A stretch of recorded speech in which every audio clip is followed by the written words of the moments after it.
The administration of the twice impeached, criminally convicted felon and con man Donald Trump is pretty stupid. And when I say stupid, I mean really stupid. So they sent out this memo freezing federal funds, which actually is illegal. There's nothing that says they have the power to do so.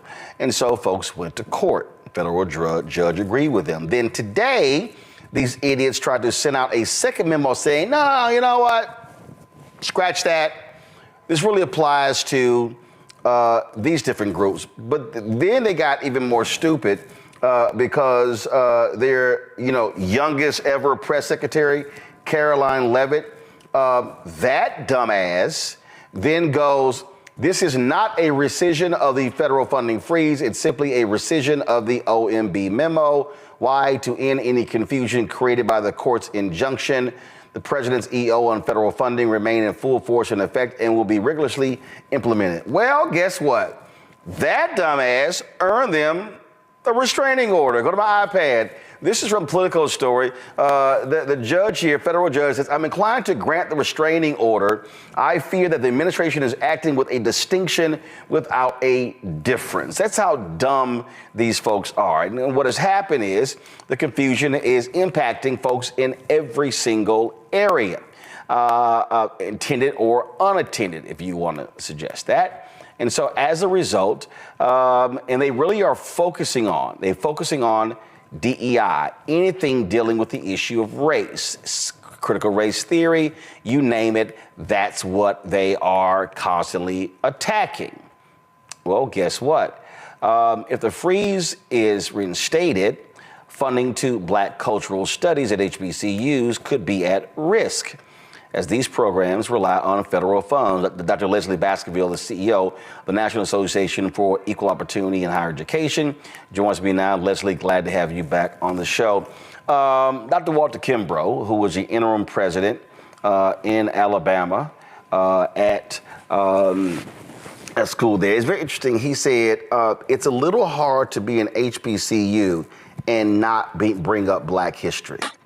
And so this attack on DEI by these nutcases, this attack on critical race theory, anything dealing with race, could have a serious impact on the federal funds that HBCUs receive, correct? Yes, it could have. I don't believe it will have, not under the current circumstances, because the Constitution reserves to the United States Congress appropriations and authorization authority, and the president can't override that by executive order. So I think it's really unfortunate that we're having to go through these time-consuming, confusing challenges in court. But I'm confident that we'll win, whether the judge is appointed by Trump or anyone else. That's clear, and Republican members and Democratic members hold on to that. It's a coveted responsibility. Budget was passed before Congress, and he can't override that with an executive order. But Leslie, we're not dealing with someone who actually cares about the law. He doesn't care. And Republicans are consistently unwilling to challenge him on his lawlessness. Yeah, that's true. And so it makes it even harder and more expensive. But there's another important factor here when we talk about DEI. Unlike Hispanic serving institutions and Asian Pacific Islander institutions, even predominantly Black institutions, HBCUs are not minority serving institutions. Since their founding, they have been mission-based institutions. They're mission-based institutions like the military, colleges, and universities. There's no race and no ethnicity criterion. There has never been any instance in which they had to have a certain number of white people, a certain number of Asian Pacific Islanders. Because of their mission, because of the areas in which they excel, they're the growth and high need areas, and particularly in STEM, where they're graduating 42% of Blacks and other underrepresented minorities with advanced degrees in STEM. people are coming. So we now have about 30% non-African ancestry and 70% African ancestry people. And so when you say DEI, we should not cede that. But here's the deal, though, Leslie. We know what's going on here. When these white folks say DEI, they are going, oh, that's black, knowing full well that the greatest beneficiaries of DEI jobs as well as affirmative action have been white women. And so these people are not smart. They don't think that way. And here's a perfect example. Go to my iPad.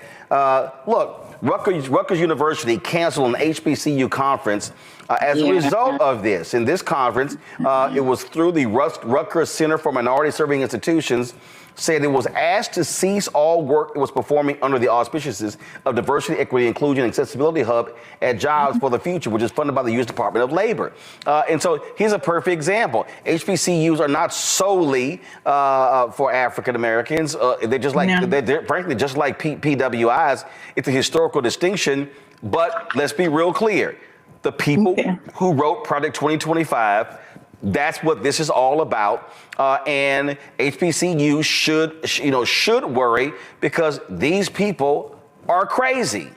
Yeah, they are crazy. But I want to just take a slight issue with the fact that they're just like PWIs, with predominantly white institution, Hispanics, Asian Pacific Islander institutions. There is a specific criterion in the definition that a certain percentage of their student body is Hispanic, Asian Pacific Islander, and predominantly Black. So there's a specific race criterion along with an economic criterion. A certain percentage of them have to be low income, and the institutions have to be underfunded. That's their definition. HBCUs are mission-based. No. Follow me. When I say they're the same, what I mean is if you're a white student. No. What I'm saying is if you're a white student or a Black student or Latino or Asian Native American, and then you apply to an HBCU, it's no different if you're applying to a PWI. So what I'm saying is it's a college, it's a university. So that's what I mean by there's no difference. I understand the definition, and I understand mission, but what I'm saying is if you choose to apply to one of those schools, you can apply. You're not going to be barred from that school, because of your race. And so that's what I mean by that. But we're dealing with these people who many of them, first of all, they can't spell HBCU. I guarantee you they've never been to one. They have no understanding about the federal designation. But the most important thing, all they see is the B in HBCU, which is Black. Right. So, we've had one successful case, and I led it on behalf of the HBCUs when a number of years ago, the Department of Commerce was directed to shut down its small disadvantaged and female business program. And earlier, I had written into that law that the private HBCUs, small private HBCUs that met the definition of small disadvantaged businesses, and there were quite a few, should be written into the law. When they set the law aside, then I came back and said, no, they're not small disadvantaged in the sense of having any race criterion. And we won. They took us out at that level, and that was an administrative judge. But they're tiers of government. And Roland, I agree with you. And I think we've never had a time like this, or someone who's so unbridled, unhinged, unaware, or unrespectful of the tripartite system and the laws and so forth. And so that makes the battle harder. But as long as we've been fighting, and with the folks that HBCUs have prepared and other institutions, and those who've been prepared on the streets and the lines, picket lines and so forth, we have the tools to fight. We have the tools to win. And one of the things that we've been doing, quite frankly, knowing that he was coming, is to put in place an infrastructure so that his HBCU students in particular, initially, when the FAFSA challenge would come up, and then all students can go online and sign up to the social media wealth building so that we don't have to continue to be overly reliant on government. I want every tax dollar we're entitled to. So don't get me wrong. I want our fair share and then somebody else if they'll give it to us. But so that we have options. These students can earn up to $300,000 on average.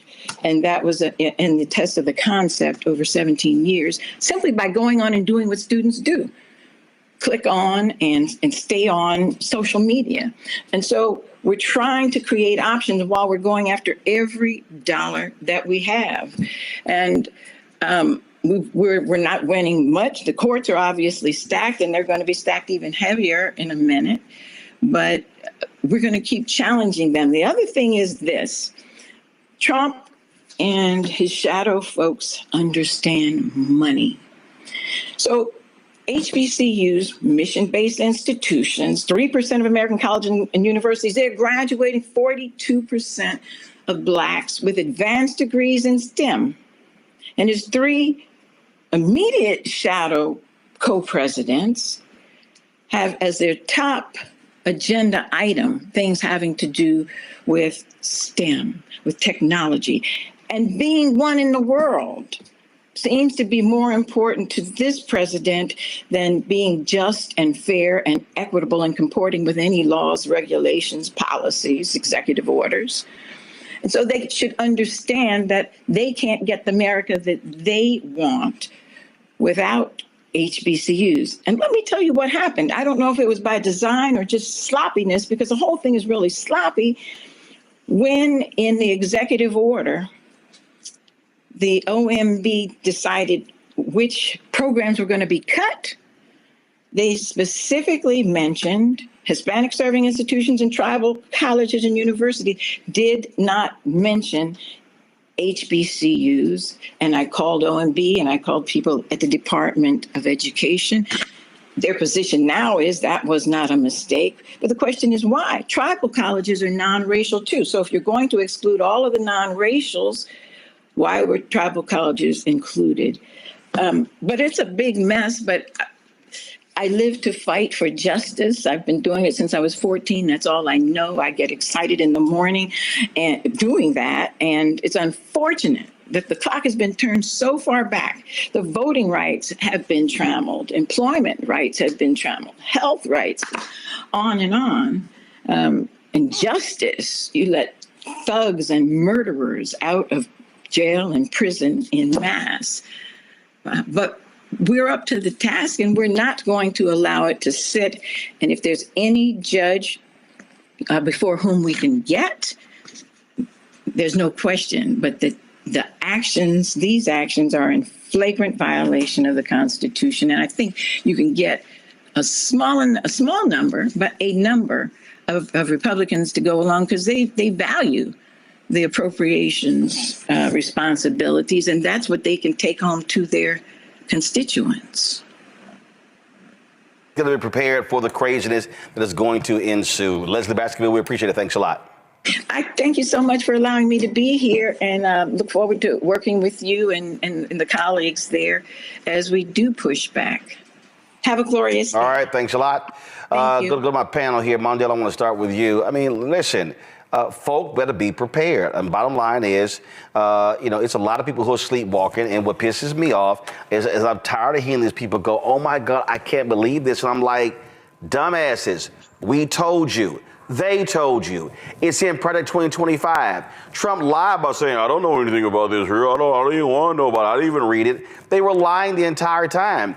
But I don't understand why people don't realize that they are going to go after anything and everything that says black or race or whatever. Yeah, listen, let's be clear. We watched this president tell us through his whole life, not just when he was running as a political candidate, his entire life he's been anti-black. So anybody believing that him running for office, the last time that he could run from office and getting elected, that he was not going to be even more anti-black, even more empowered by whiteness when white people put him in that place, I think they're being fanciful at best, and I can think of some more colorful words that better describe them. This whole HBCU thing's really got me really stressed out, mainly because I think people forget that, like your past commentator was just talking about, that's a lot of people attending HBCUs. Nearly 25% of the people that go to HBCU are non-black students. And hell, you got 8 schools where over half of them, HBCUs, where over half of the student population are not something other than black. Hell, you even got 2 in West Virginia where the population are either 90 or 80% white. West Virginia State and Bluefield State. So this is the unseriousness at which we are writing policies, so much so that we are willing to throw poor white people out with black people just to make sure that we make sure black people understand their position in life. And anybody, any black Republican, any black person that voted for Trump, any black person that has something negative to say about what Kamala was offering, they're not really serious about what it takes to be standing up for black people. And I mean that because we've watched every day, 9 days straight, where something was written, and even if it didn't say black people, it was anti-black. The 14th Amendment, the erasing all the gains from the 1965 Civil Rights Act, and we can go on and on. The ensuring police officers that are going to get unqualified immunity, which means they can do whatever they want to in our communities, kill black men at rates that they want to without being checked. Right. I promise you, if so much wasn't going on, I bet you Chauvin would be free if it was a federal charge. Well, people are sitting here pretending that we are not under attack and that they didn't know it. Right. It's going to be this serious. So people are not serious about our folk and their folk too. So here's the thing, Joy, that we have to understand again. If you are an institution, if you are a group, I don't care what it is, if you have any federal funds, if you have a business that receives federal funds, you better be on guard, because these people, they want to go after everything, and they want to absolutely cripple Black America. Correct. And let's be clear, it's not just Black America. I know that's our focus here, but it is women. It is Native Americans. No. Here's the deal. No. When we say women, it's white women. Let's be real clear. Roland, what I'm telling you is I'm on a board of an organization that just had their efforts that were aimed at sexual harassment in the workplace. That was brought back. No, I understand. What I'm saying is, when you say black, sisters are under that. So I want to specifically challenge white women because they act like they're not a part of this. But go ahead. Correct. White women do act like they're not a part of it, but they're fools for it. They are coming for everything that does not benefit white, heterosexual, men, cisgendered men. That is what Judeo-Christian at that. That is their focus. So even if you think that that you're going to be protected, you are not going to be protected. You are not going to be protected. And they are testing out with DEI. And by the way, in the federal government, those offices are not just diversity, equity, and inclusion. If you are a person with a disability, those are also accessibility offices. This is really important. They are testing out to see what they can do. Yeah. And when it happens and no one pushes back, or not enough people push back, then they go farther. That's what happened this week. They started with DEI. And then later in the week, they cut all the funding. Yeah, I'll tell you this here, Erica, and this is the thing that I think, again, folk need to understand.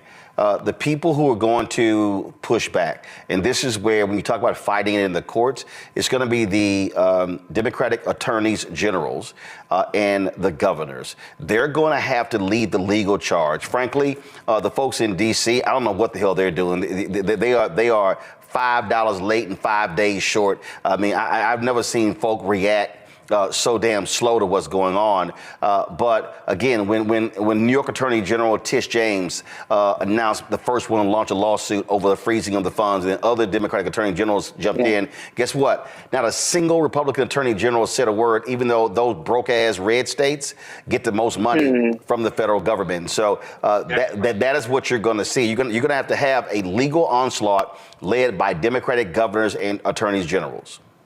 Absolutely. Executive leadership is definitely pertinent at this time. And speaking of AG Letitia James, shout out to her. She was one of the first ones to retweet over to talk about, listen, we coming for you. You will see us in court. That is the type of leadership that we always need. And you're talking about the number one and the number two group, which is Black men and Black women. We are the ones that really fought for democracy, that are continuing to fight, particularly in these times. But let's be very clear about what we're seeing. we're seeing, again, what we've been talking about on this show for the past 7 years, but we're also seeing the policies. We're also seeing the mating call that was released back in February of 2017 by Stephen Bannon across the water from us here in Maryland, where at the CPAC convention, where he said at that time that their goal was to deconstruct the administrative state. And they are here in 2025 to do that. You have a Stephen Miller, who is an all-out Nazi, a nationalist, who is the deputy chief policy head in the White House. And so anywhere that he is able to see any remnants, anything that has Black in it, he's going after it. So I think that for those that were in the space of not believing what has been talked about, what was actually written, what was actually made watered down into 30, 90-second snippets where people could actually get the information of what was going to happen if he was able to, meaning the son of a Klansman was able to get back behind that desk at 1600 Black Lives Matter Plaza, which we know that address will change very quickly. But this is what he would do. And so now it is incumbent upon people to make sure that not only are they calling their senators and lighting people up here in D.C., but to also be in support of those Democratic AGs and governors that are being about the business of taking this illegal regime to task. Hello, I'm Isaac Hayes III, founder and CEO of Fanbase. And right now we're accepting investors in our $17 million round to revolutionize the future of social media. Today, for just $399, you can own 60 shares of stock in Fanbase at $665 a share. Go to startengine.com/fanbase and invest today. While the big platforms have grown too massive and disconnected from their users, Fanbase is building a platform where creators and users truly come first. We've already raised $4.8 million from everyday investors who believe in this vision, and now you can join them. This is your chance to invest in a social media tech company with over 1 million users that is disrupting media by allowing anyone to reach all of their following and monetize their content from day one. The market is changing, big platforms are failing to serve their users, and Fanbase is stepping up to fill the gap. Don't wait until it's too late. Invest now. Invest for yourself and your future. Go to startengine.com/fanbase and own the future of social media.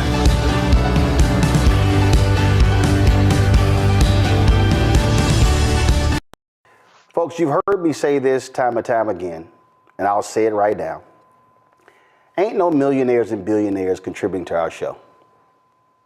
Even the Black ones. Do you have major advertisers who are spending their ad dollars with us? Absolutely not. Because the agencies say that, well, we don't do news. We can't do news.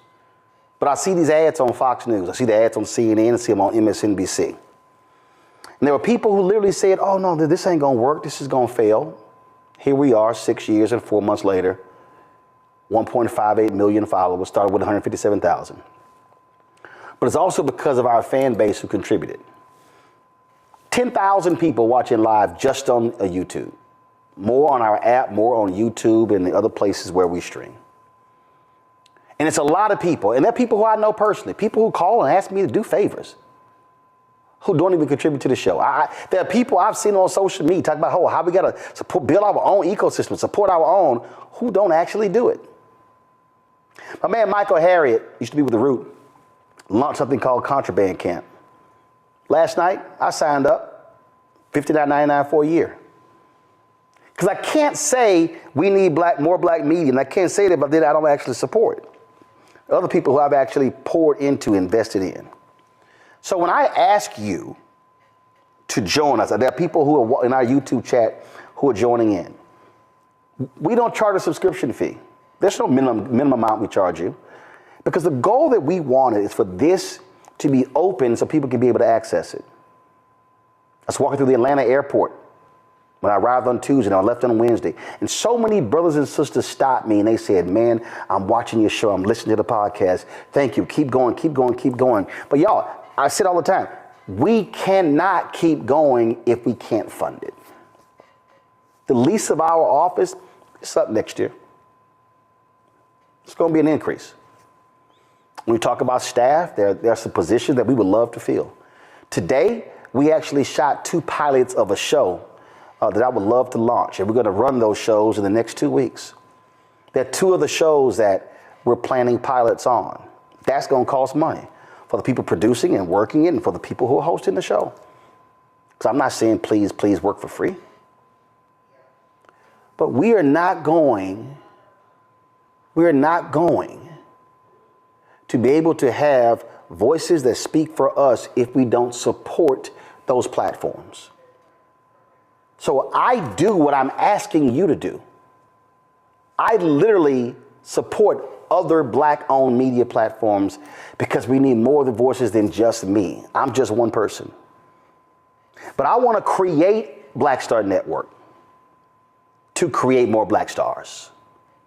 I want to be able for us to have 6, 8, 10 different shows hosted by millennial, Gen Z, and other Gen Xers.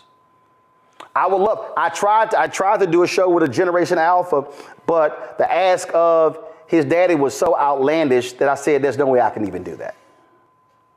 But there are others who I'm looking at. Oh yes, when I travel the country, I'm paying attention and I'm looking at people who are 12 and 14 and 15 years old and watching them saying, how can I support what they're doing and build the next generation?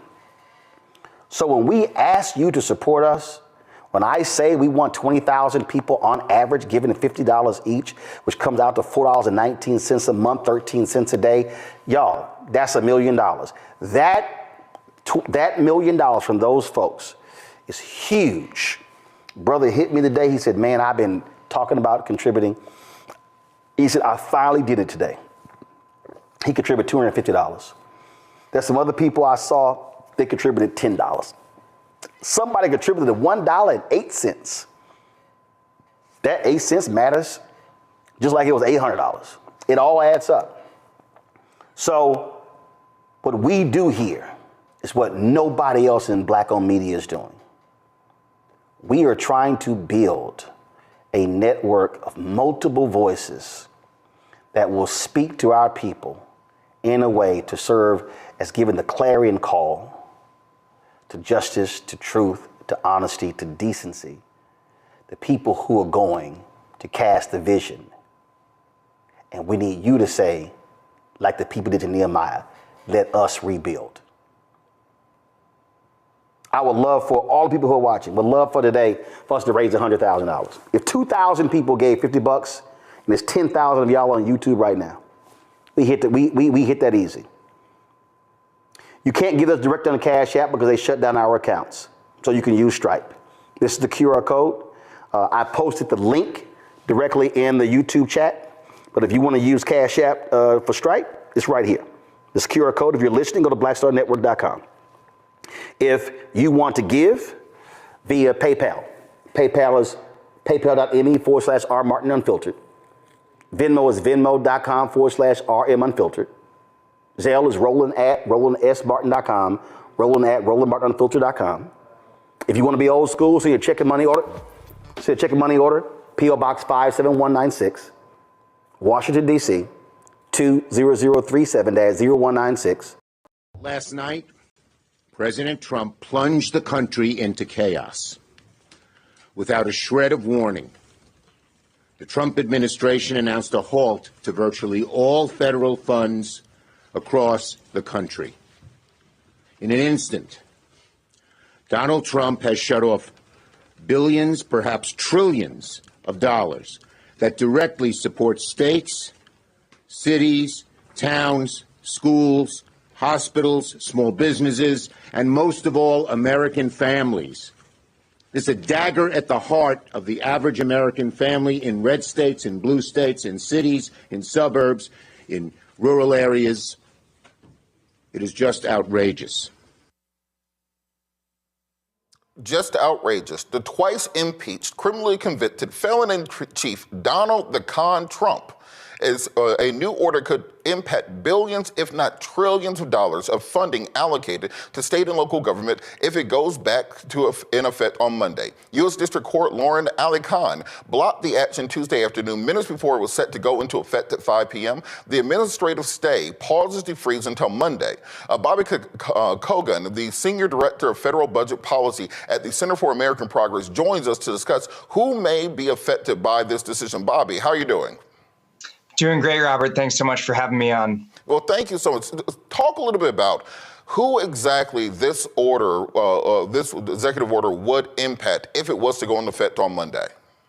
Sure. So it is, they say it's not Medicare, it's not Social Security, and it's not payments that go directly to individuals. So that means not something like SSI and not something like veterans compensation, but it's much of the rest of the aid that the United States government gives. That's stuff like Section 8 housing, that's stuff like LIHEAP, that's stuff like Title I education grants, that's stuff like IDEA education grants for kids with disabilities. It's most of the things that people actually are relying on. Now, the asterisk here is that after kind of spelling out over 2,000 budget accounts internally, externally, the Trump administration walked it all back.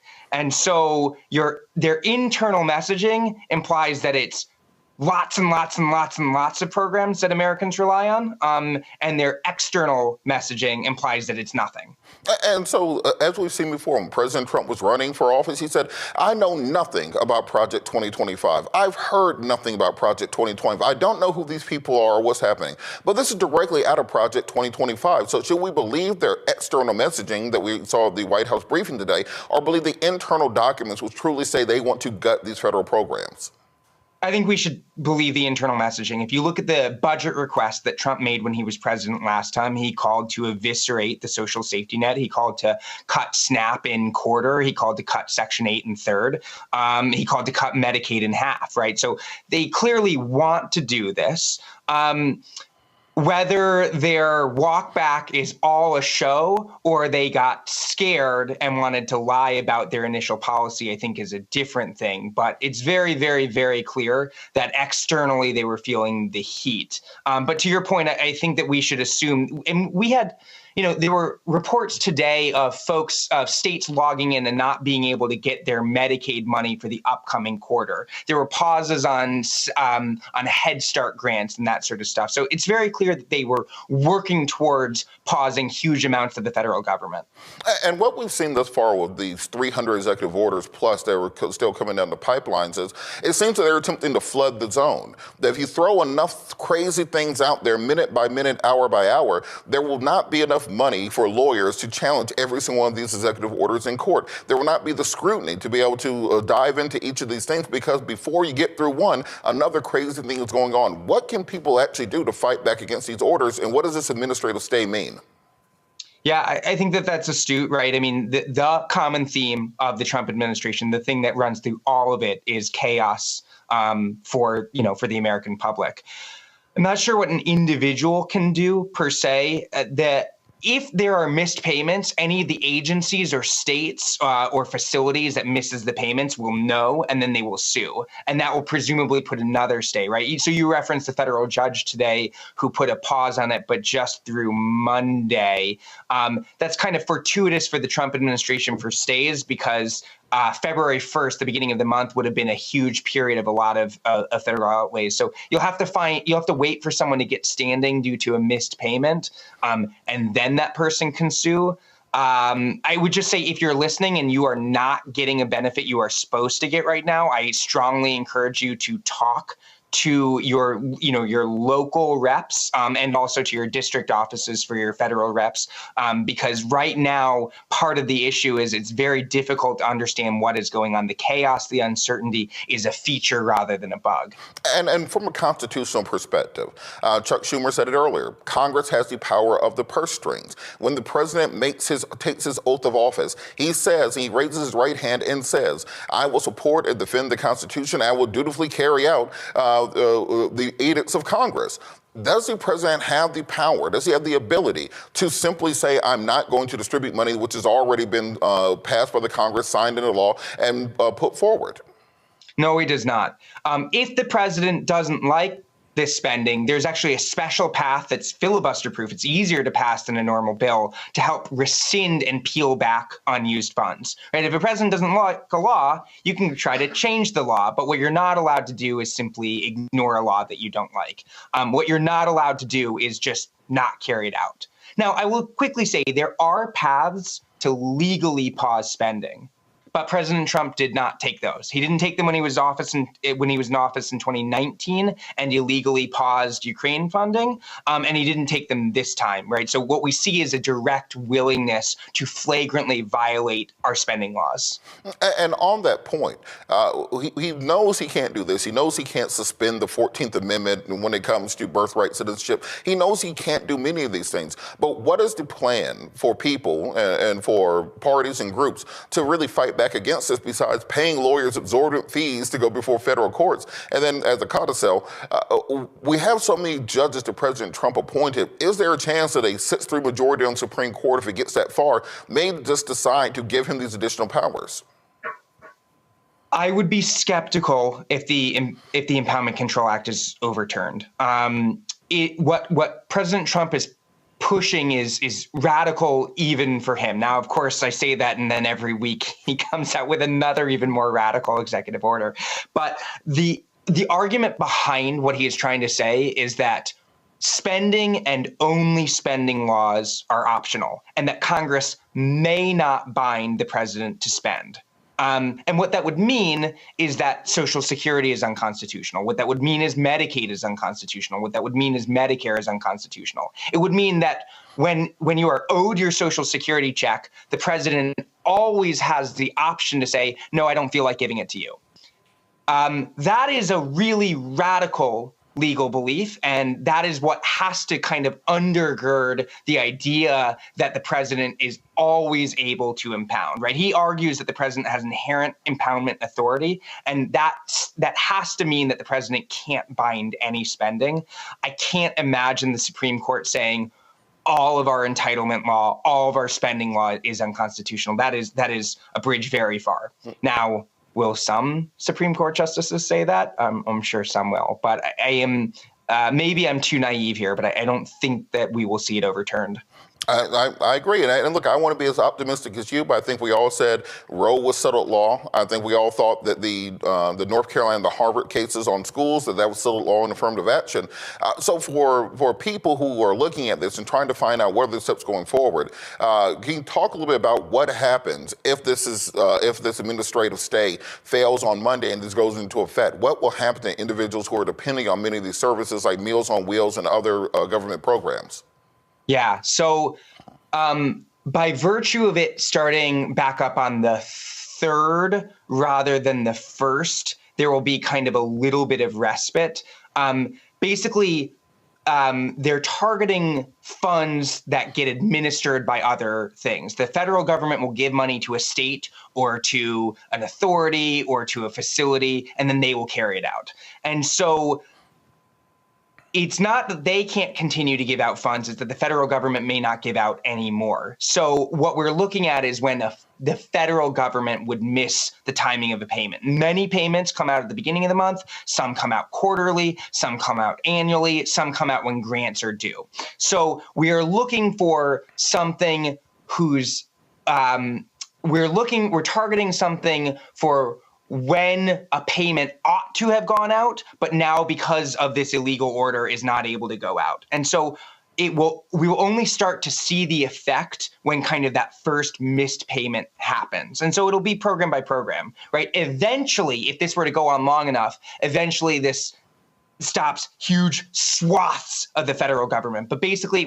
it would start slow, and beginning of every month would be one thing. And then while some of these facilities have cash reserves, so even if they missed a federal payment, they'd be able to keep going for days, weeks. But the longer this goes on, that's when you start to see childcare facilities and preschool facilities. That's when you start to see them literally shut down. That's when you start to see people being evicted from their homes because they're missing all of their Section 8 payments and can no longer meet their rent. And so with the new press secretary went into great detail to talk about the programs that wouldn't be cut or wouldn't be affected by this spending freeze. What programs specifically will be affected so that people will have a better understanding? We talked about Meals on Wheels, we talked about Section 8, but what are some things where people are going to tangibly feel the effects of this? Yeah, so just to say, the press secretary is taking the public view that, oh, we didn't mean anything that we said. So that's where we have to, if you take the press secretary's view, then we're only talking about some of the green energy things and the Inflation Reduction Act and the bipartisan infrastructure law, and we're only talking, we're only kind of talking about those. That's what they said publicly. What they said privately is that it is much larger. So for the tangible effects for people, that would be your free or cheap preschool is now closed and you are no longer able to get that. That will be your school lunch that you get from school. There's no more funding for the school from the federal government. So maybe you just don't get that because maybe the school can no longer provide it, and the state and your local school district can no longer provide it, right? So it kind of depends on whether private entities are able to step in and fill the void. But the tangible effects, if this goes on long enough and is as broad as they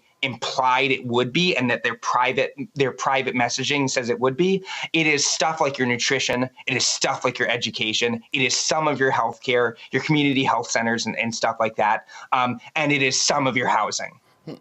And so before we run out of time, where can people get more information on this and really keep up with what's going on? Because we've seen Facebook has gotten rid of fact checking. Twitter has gotten rid of fact checking. There's so much misinformation coming out, disinformation. And we've got the press secretary who apparently now can just pick the media that they want to have at press conferences. I don't know how many people saw that earlier, but they announced that they will now be having podcasters, bloggers, conspiracy theorists be in the White House press corps. So it's very difficult to discern what the actual information is and how exactly we can address it. Where can people get accurate information from, and what can people do to fight back? I think that's the biggest concern folks have. Sure. I put out a paper, or it should be out in minutes if it's not already. It's my attempt at trying to explain all of this. I would just say there's been tons of reporting from the Washington Post and the New York Times, from Politico, from lots of groups that are trying to lift it up. The difficulty is just no one really knows what's happening. In terms of what you can do to fight back, it's going to sound like cold comfort, but I truly, truly think the best thing that we can be doing is, to the extent that we are missing a payment that we know we are supposed to get, we should be flagging that for journalists, for our local elected representatives or whatever. Right now, the biggest advantage that the Republican that Trump has, the Trump administration has, is the chaos. No one really knows what's happening, and anytime we say this is happening, they say no, it's not. So that to the extent that you are actually experiencing something, getting that to someone who can help elevate it is actually incredibly, incredibly helpful. And just last question, we talked a lot about the fact that this is the real Project 2025 coming to fruition. This is what as Roland would say, we tried to tell you that this was what's going to happen. For the people who are out there saying, well, Kamala is Indian and not black enough, well, now you might not have Meals on Wheels and Section 8 housing. But with that, what are the next Project 2025 executive orders that you think might be coming down the pipes? Well, I'm a budget person, so speaking just in my issue area, I expect to see even broader impoundment. I expect to see even broader kind of, they've been doing trial balloons. On day one, they did kind of pretty targeted, what they thought would be politically advantageous, illegal pauses in spending. And that also comes straight from Project 2025, where they said, we're not going to spend on the stuff that we don't like. We're just going to have it follow the president's policy. They did trial balloons, and then they did this big one, and then they immediately walked it back. I expect to see a lot more of that kind of, coming through. But again, that's just my issue area. And so for the other stuff, I don't feel super comfortable opining.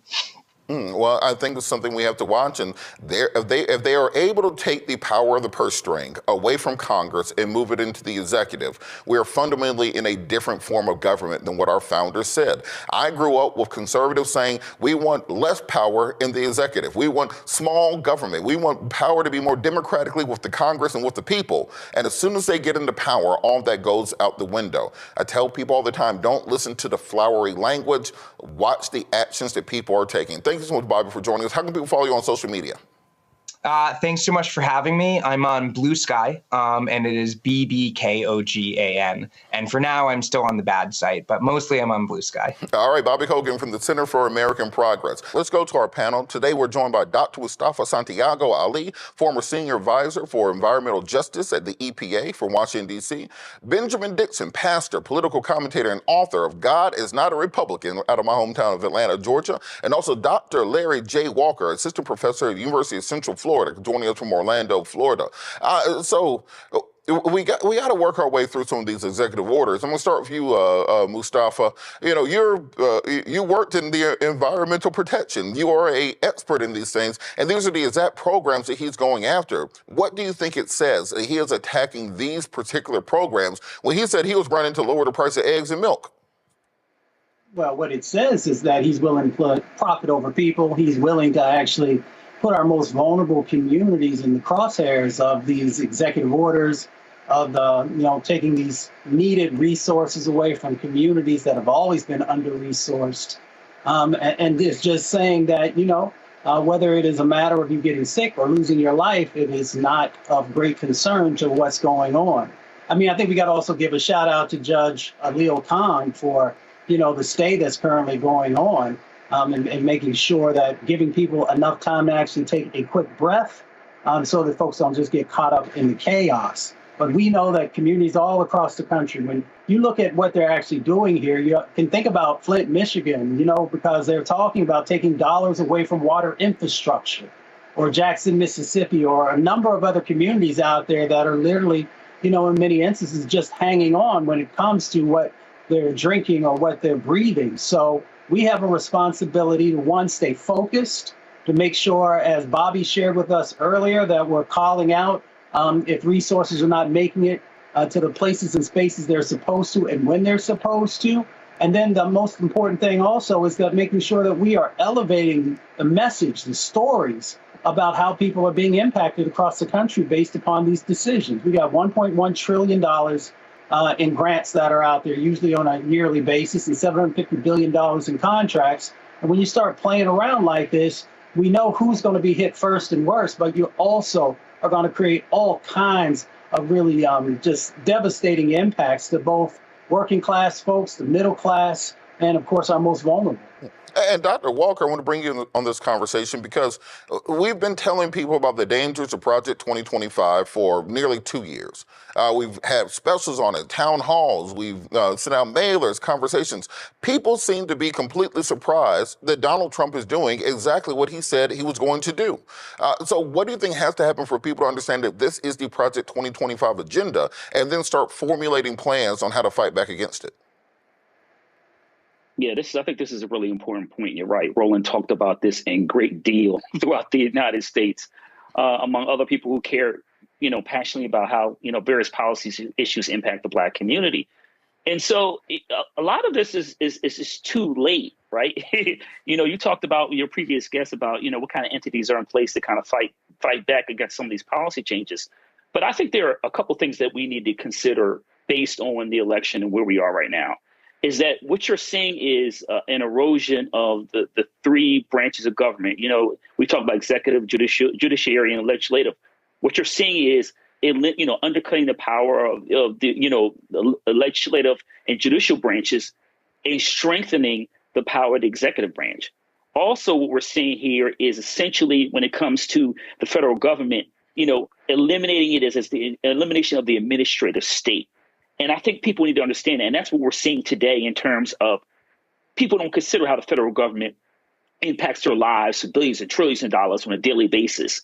But now you're beginning to find out this is destroying the federal government as administrative state, as in terms of what's been appropriated in this case by Congress, and now holding that money back. and the long-term impact it's going to, short and long-term impact it's going to have on American citizens and also the U.S. economy. Because now we're talking about eggs, eliminating Head Start and various other programs, or at least pausing it, will prevent parents, et cetera, from going to work and stimulating the economy. So this is about a shock and awe. For those of us who not only study, U.S. history, but world history, this playbook has already been written over the decades. And so if you understand how authoritarianism works, understand that the shock and awe is all part of a multiple step process. In addition, we talked about Project 2025. They've literally had years, and the Heritage Foundation has been working on this for decades, to lay out a plan if we ever come in power with the right person in place. And so now, once again, the dismantling of the federal government as administrative state has begun. So it's not about whether systems are buckling. They've already buckled. Hello, I'm Isaac Hayes III, founder and CEO of Fanbase. And right now we're accepting investors in our $17 million round to revolutionize the future of social media. Today, for just $399, you can own 60 shares of stock in Fanbase at $6.65 a share. Go to startengine.com/fanbase and invest today. While the big platforms have grown too massive and disconnected from their users, Fanbase is building a platform where creators and users truly come first. We've already raised $4.8 million from everyday investors who believe in this vision, and now you can join them. This is your chance to invest in a social media tech company with over 1 million users that is disrupting media by allowing anyone to reach all of their following and monetize their content from day one. The market is changing, big platforms are failing to serve their users, and Fanbase is stepping up to fill the gap. Don't wait until it's too late. Invest now. Invest for yourself and your future.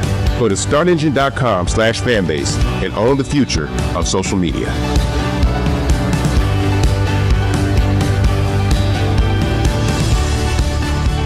Many folks are doing their autopsies examining why did Vice President Kamala Harris lose to Donald Trump the 2024 presidential election. There are a variety of reasons. The Democrats stay at home. They weren't interested in voting for her over the issue with Gaza. It was the price of eggs and groceries. But investigative journalist Greg Palast, he says, no, voter suppression is the reason. And the fact of the matter is she could have easily won if it wasn't for that. He joins us right now. Greg, welcome back to the show. So walk us. I'll be with you, Roland. Walk us through what your research has determined. Okay, it's real simple. In fact, if you go to gregpalast.com, you can get all the numbers so you don't have to keep your calculator and a pen next to you while I tell you what's going on. For those who, by the way, don't know me, Greg Palast, I'm an investigative reporter. I'm especially I'm known as a data journalist. I got the Global Editors Award for that. That means I'm a detective with a pen, and I used to work for the U.S. Justice Department and Attorneys General. My degree is in forensic economics. Why am I telling you all these things? Because I'm going to give you a lot of numbers, and you better believe them instead of the junk you're hearing from mainstream press. Here's what happened to Kamala Harris. Here's what happened to our democracy. What happened was that vote suppression won this election. Trump would have lost except for massive vote suppression. And what I mean by vote suppression, that's a very polite term for shafting black people out of their votes and other people of color, including a lot of young people whose votes are blue.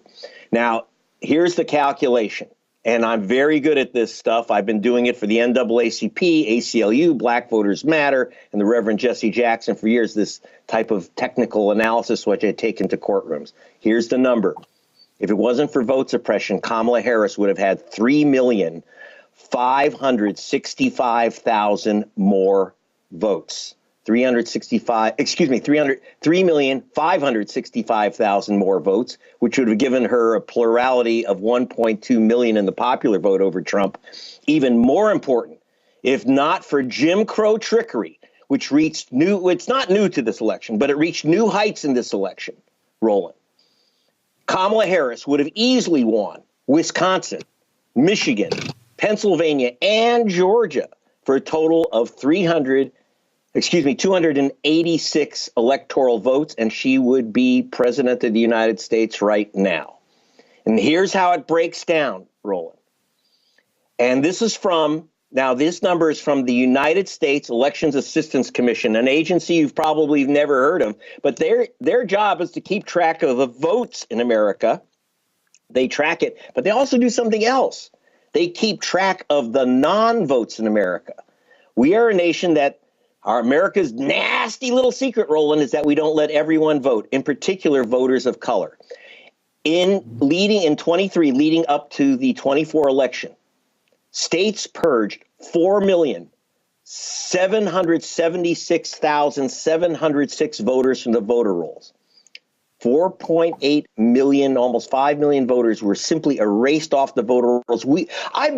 I looked at elections in Venezuela, Liberia, Mexico, Switzerland, China, you name it. They don't purge people off voter rolls the way we do, this purge business. Now, who's getting purged of those 5 million voters? Well, I took a deep dive into the purge of a couple of years ago, 300,000 voters in Georgia. I did this for the ACLU and Black Voters Matter, NAACP, and I uncovered that 198,000 voters in Georgia who were removed because supposedly they moved from their Georgia voting address. Not one of them moved. Now, I'm not guessing. I hired the experts who work with Amazon who know exactly where you live. There's a lot of Roland Martins in America, but you don't get someone else's tidy-whities, do you? Because Amazon knows exactly where you live, and I got a special contract with the U.S. Postal Service to hunt down people. We're not guessing. We went name by name by name, 198,000 voters who they said had moved out of Georgia, and there they were at their homes. Now, who were they? We called 800 of them, which is a very big statistical sample. Almost all of them were African-American voters in Georgia. That's who gets purged. In Wisconsin, and if it weren't for those purges, Kamala Harris would have taken Georgia and other challenges to black voters. In Wisconsin, Roland, there was a purge of over 150,000 voters. Again, I went name by name by name through that list for Black Voters Matter. Literally with computers, we went through every single name. Tens of thousands of people accused of voting from an illegal address, and they were purged from the voter rolls before this election. Now, I actually mapped this with the Washington Post, and we found out that almost every single wrongly removed, purged voter not allowed to vote was an African American in Milwaukee. That was most of the list, and then some of the list were students at the University of Wisconsin, Madison, well-known left-wing school. Those are not Trump voters. So it's young voters and black voters. There was a complete match between the number of voters who were purged wrongly and black precincts in Milwaukee. That's just the beginning. That's the purges. 2.1 mail-in ballots, Roland. Let me repeat this. 2.1 million mail-in ballots were rejected. People don't realize, according to NPR, 13.8%, that's about 1 in 7 mail-in ballots is thrown in the garbage. Let me repeat that. You mail in your ballot, it's very easy for them to knock off your ballot. And they know who you are. They know your zip code. And in places like Georgia, they know your race because it says BLA next to your name if you're black in many states in the South. That's still on the voter rolls. Now, if it was random, if anyone's mail-in ballot was thrown out, Roland, so big deal. But the state of Washington did an analysis of whose mail-in ballot gets rejected. And they found that if you are black, you are 400% more likely than if you are white to have your mail-in ballot rejected. You didn't put a middle initial, you registered with your middle initial, but you didn't include your middle initial on the outside of the envelope. Postage due. Tricks like that, and it's all aimed at challenging black votes. Spoiled ballots, 585,000 ballots, which people voted in their precincts. They voted in their precincts, and those ballots are rejected as supposedly unreadable. All these gotcha things. Now, again, whose ballot gets rejected? Are you ready for this? The U.S. Civil Rights Commission did an analysis and found out that your chance of having your ballot rejected for some technical reason, whether it's mailed in or in precinct, is 900% higher if you're black than if you're white. Repeat that. I just told you about altogether about 3 million ballots rejected. 900% higher chance you will have your ballot rejected if you're black than if you're white. Provisional ballots. Roland, let me tell you something. There's this thing called provisional ballots. You go in, oh, your name's on the voter rolls. Don't worry, fill out this piece of paper, stick it in an envelope, this provisional ballot. I call them placebo ballots. Because they'll tell you, the nice little lady behind it is going to say, hey, your ballot will be counted, just fill out this form. Oh, yeah? Well, in states like Georgia, if you don't go into your county voting office, your clerk's office, and what they call cure your ballot, you have to show them your ID, you have to prove you're an American citizen.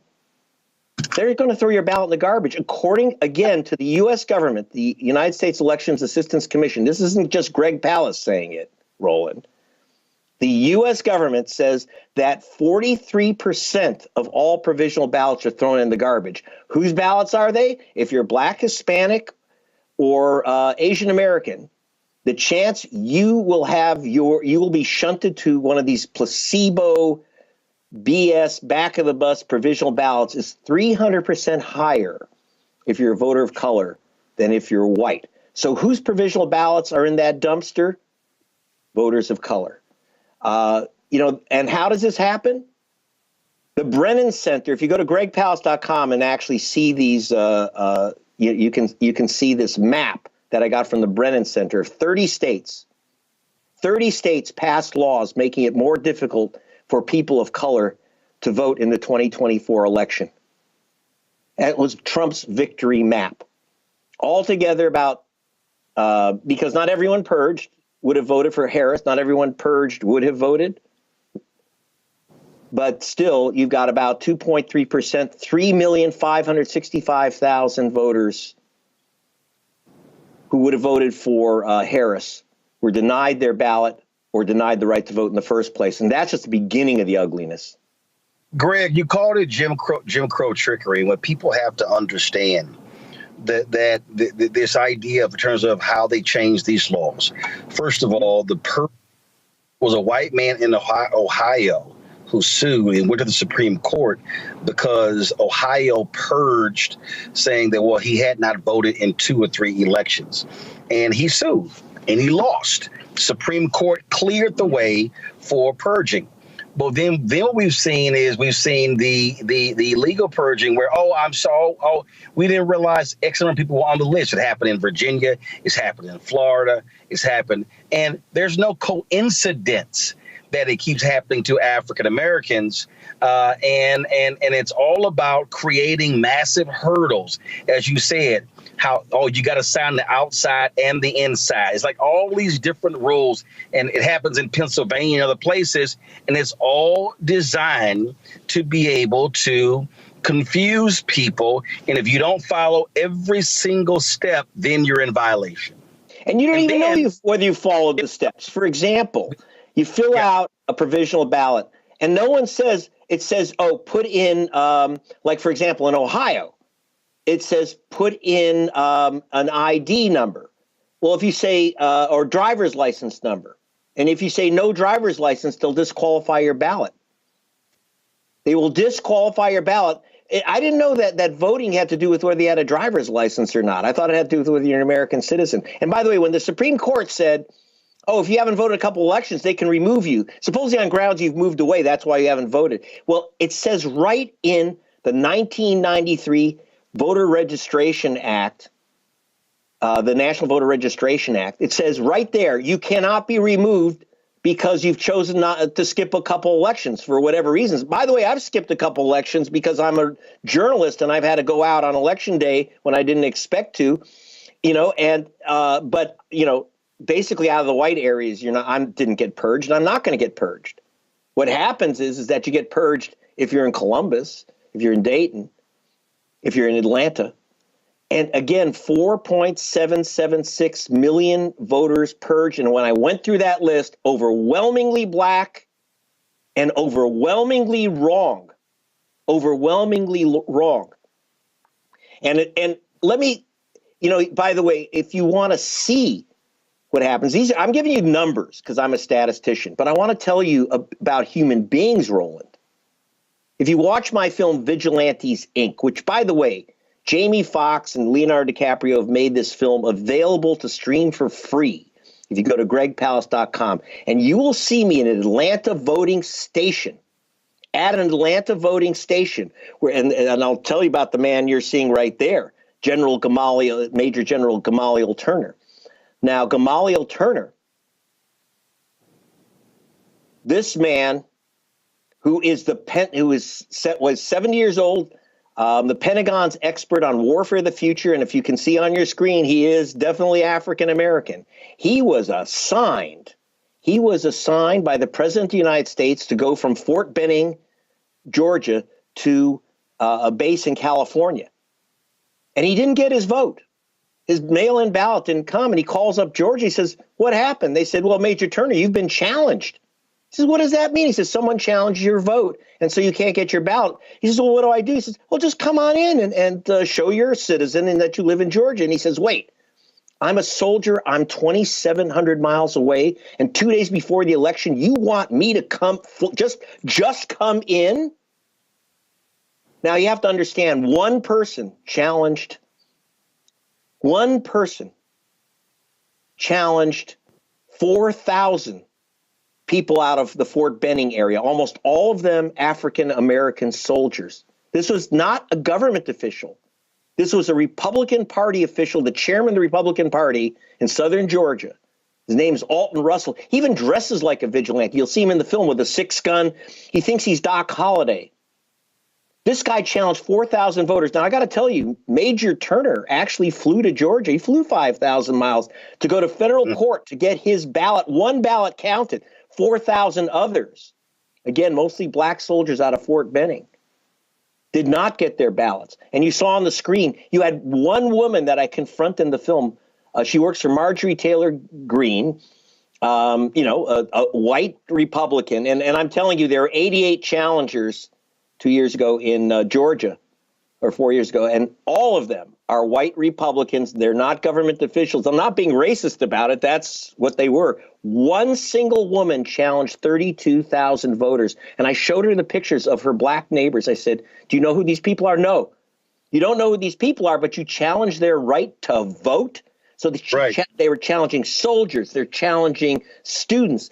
They're challenging just all their black neighbors by the thousands. And in fact, are you ready for this? By August, 3 months before the election, the Trump front group, True the Vote, proudly announced that it had already challenged 317,886 voters. That's 1/3 of a million voters in swing states, Roland. 1/3 of a million voters, overwhelmingly voters of color. And this is something that hasn't been done since 1946. This is the Ku Klux Klan plan of 1946, these mass challenges of black voters. This is brand new to 2024. This is one of the reasons why, like in North Carolina, they want to strip the governor of being able to control the state elections board. This is why they're doing this. So the question is, and I got about 90 seconds before I go to the panel for them to ask questions.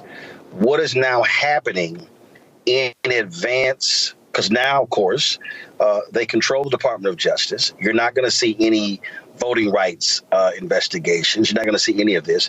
They're in charge of the levers of power.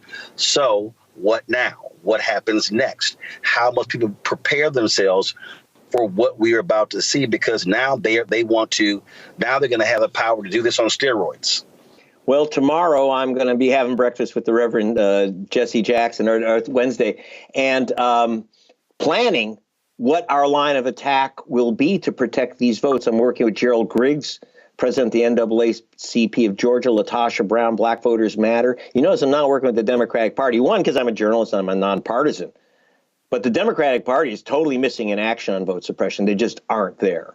But the groups are organizing to stop this new Ku Klux Klan plan. You have to understand that in 1946, the Ku Klux Klan elected one of the Klan leaders, Eugene Talmadge, as governor of Georgia by systematically challenging virtually every black voter in Georgia. Now, these Jim Crow laws are in the books of about 30 states, still allow, I can say, dig this, Roland, I can say, oh, Roland Martin doesn't live where he says he is.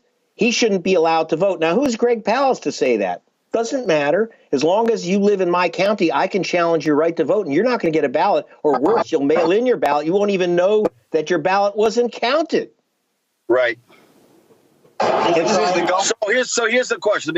Let me do this here. I want to bring in my panel right now. Okay. I want them to get their questions in, so we can, so people can really understand, because the depth of this, and again, we talk about it a lot, that people don't fully grasp. Is how significant this is on many levels. At the Amakongo Dibinga Senior Professorial Lecturer, School of International Service, American University, author of Lies About Black People, How to Combat Racist Stereotypes and Why It Matters. Dr. Julianne Malveaux, she's an economist, author of Surviving and Thriving, 365 Facts in Black Economic History. She's also President Emerita at Bennett College. Joining us from D.C., Joe Richardson. He is civil rights attorney out of Los Angeles. Joe, I'll start with you. Your question for Greg Palast.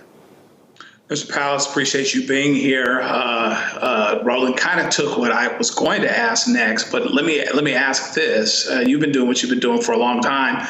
What's the next investigative frontier for you? Because I think one of the things that has to happen is that journalists that are actually looking for information that are not in the box, as it were, like the Roland Martins and the Greg Palast and things like that, are going to have to help to uncover a lot of these truths just through research. I love it that you're a statistician.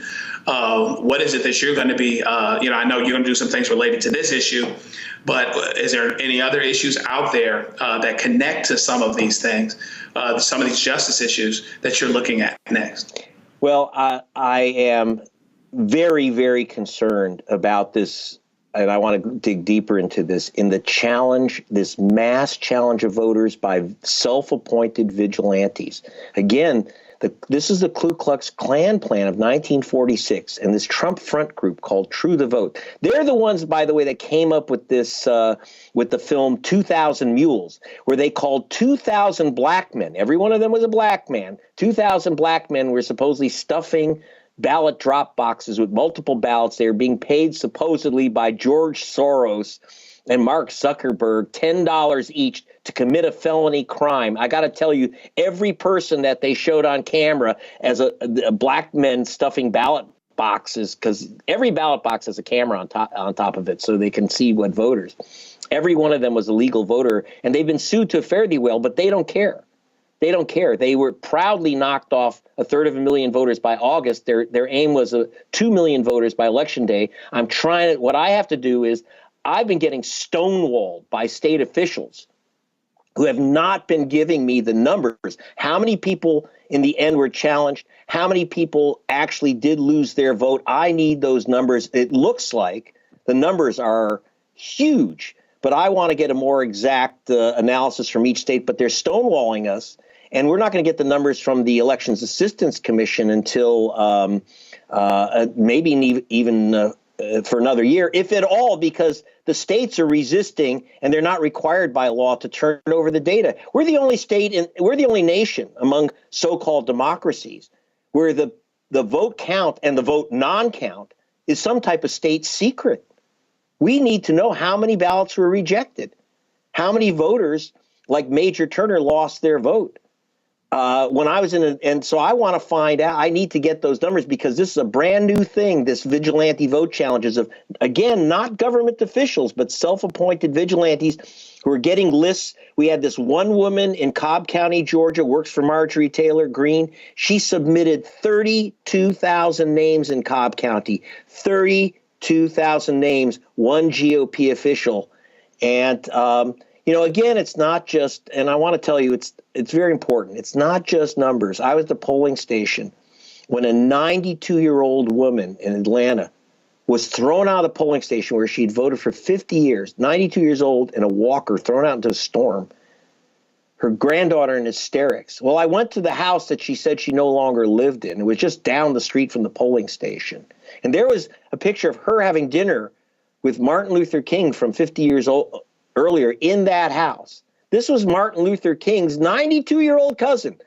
So if they can knock off Martin Luther King's 92-year-old cousin, they can knock off anyone, and they are this is what I really want to look at, is this explosion of vigilante vote challenges. And under Trump, if you think the Justice Department is going to stop it, think again. We have to stop it ourselves. Julian Malvo, your question. Julian? How are you, Greg? Last time I saw you, we were Reverend Jackson. Yes. I really appreciate your work always. You just do such great work. Thank you. So you looked at the presidential election and said Kamala would have won had it not been for this suppression. Were there states where we also lost congressional seats? I don't think we lost Senate seats. We didn't have any close Senate races, but congressional seats. Are there other races that you can lift up that might have made a difference in this environment? Oh, absolutely. I was looking at close congressional races. I still haven't finished the numbers. One of the reasons it took me a couple months, it's a lot of numbers to crunch, and I don't want to just throw stuff out there. But it looks like the Democrats would have picked up at least 3 or 4 congressional seats, if not for these vote suppression tactics. Because again, when you knock off Major Turner's vote, when you take away a soldier's vote, when you take away Martin Luther King's cousin's vote, that goes all the way down the ballot. And so I have been very concerned that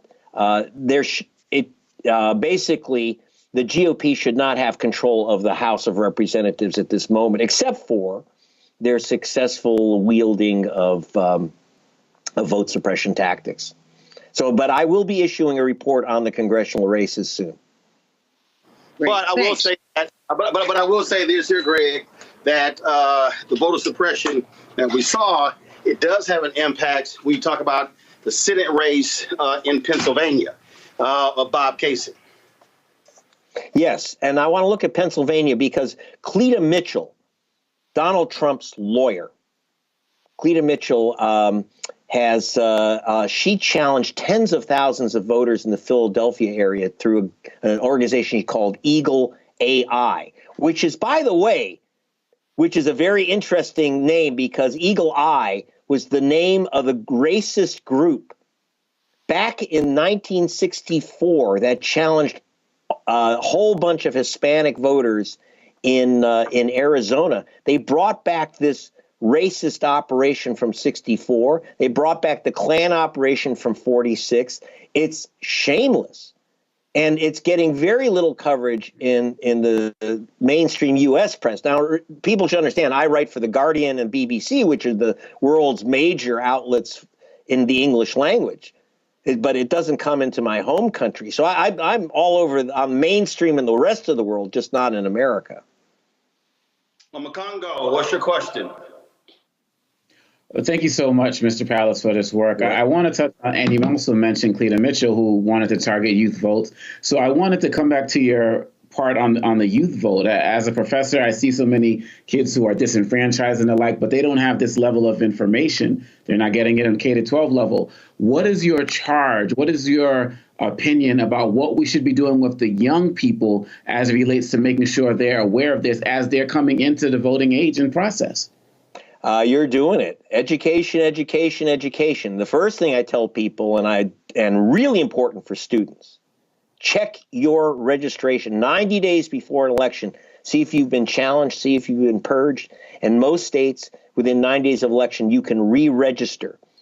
In fact, if you haven't voted in a couple elections, just re-register. Even if you think, I've been voting the same place for years. No. Check your registration. I had a student in Madison, Wisconsin that I put on camera, and you'll see him in my film Vigilantes, Inc., a Vietnamese-American kid.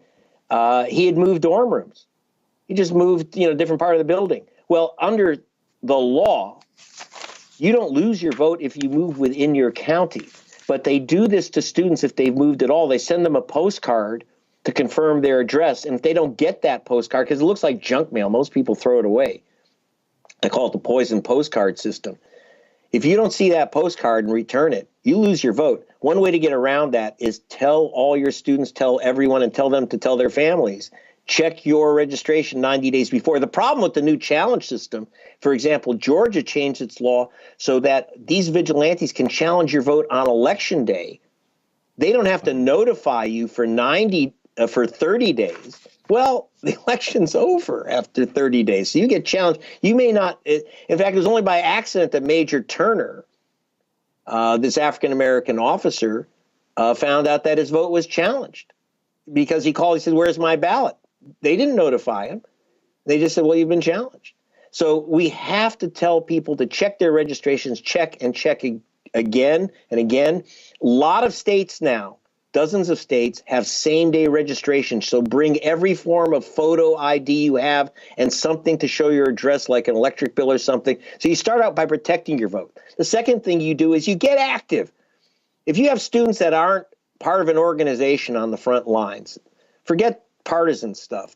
I'm not talking about joining Democratic or Republican parties. I'm talking about work with Black Voters Matter Fund, work with Reverend Jackson and Rainbow Push, work with the NAACP.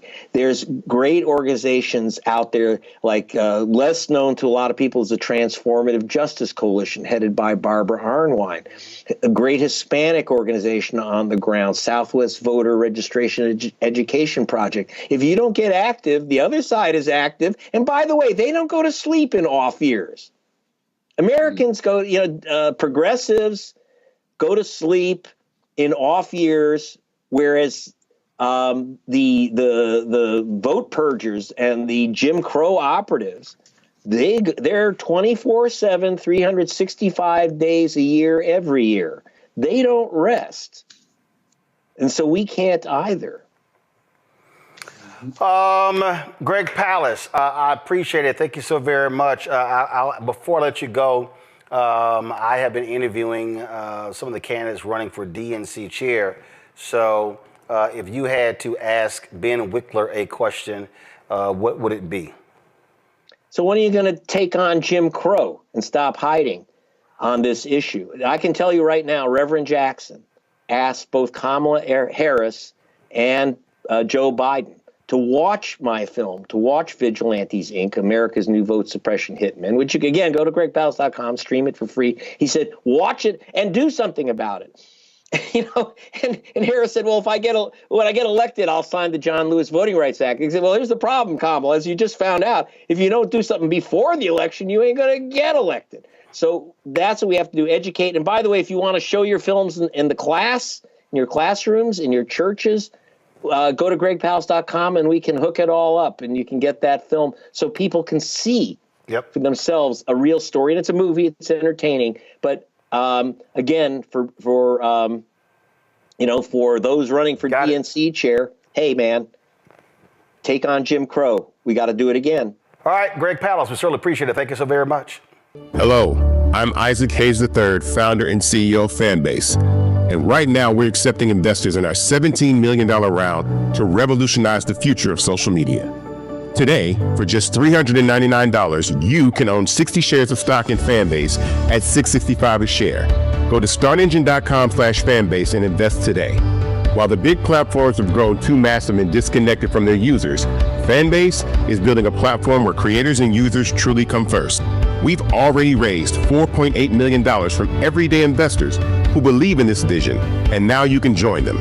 This is your chance to invest in a social media tech company with over 1 million users that is disrupting media by allowing anyone to reach all of their following and monetize their content from day one. The market is changing, big platforms are failing to serve their users, and Fanbase is stepping up to fill the gap. Don't wait until it's too late. Invest now. Invest for yourself and your future. Go to startengine.com/fanbase and own the future of social media.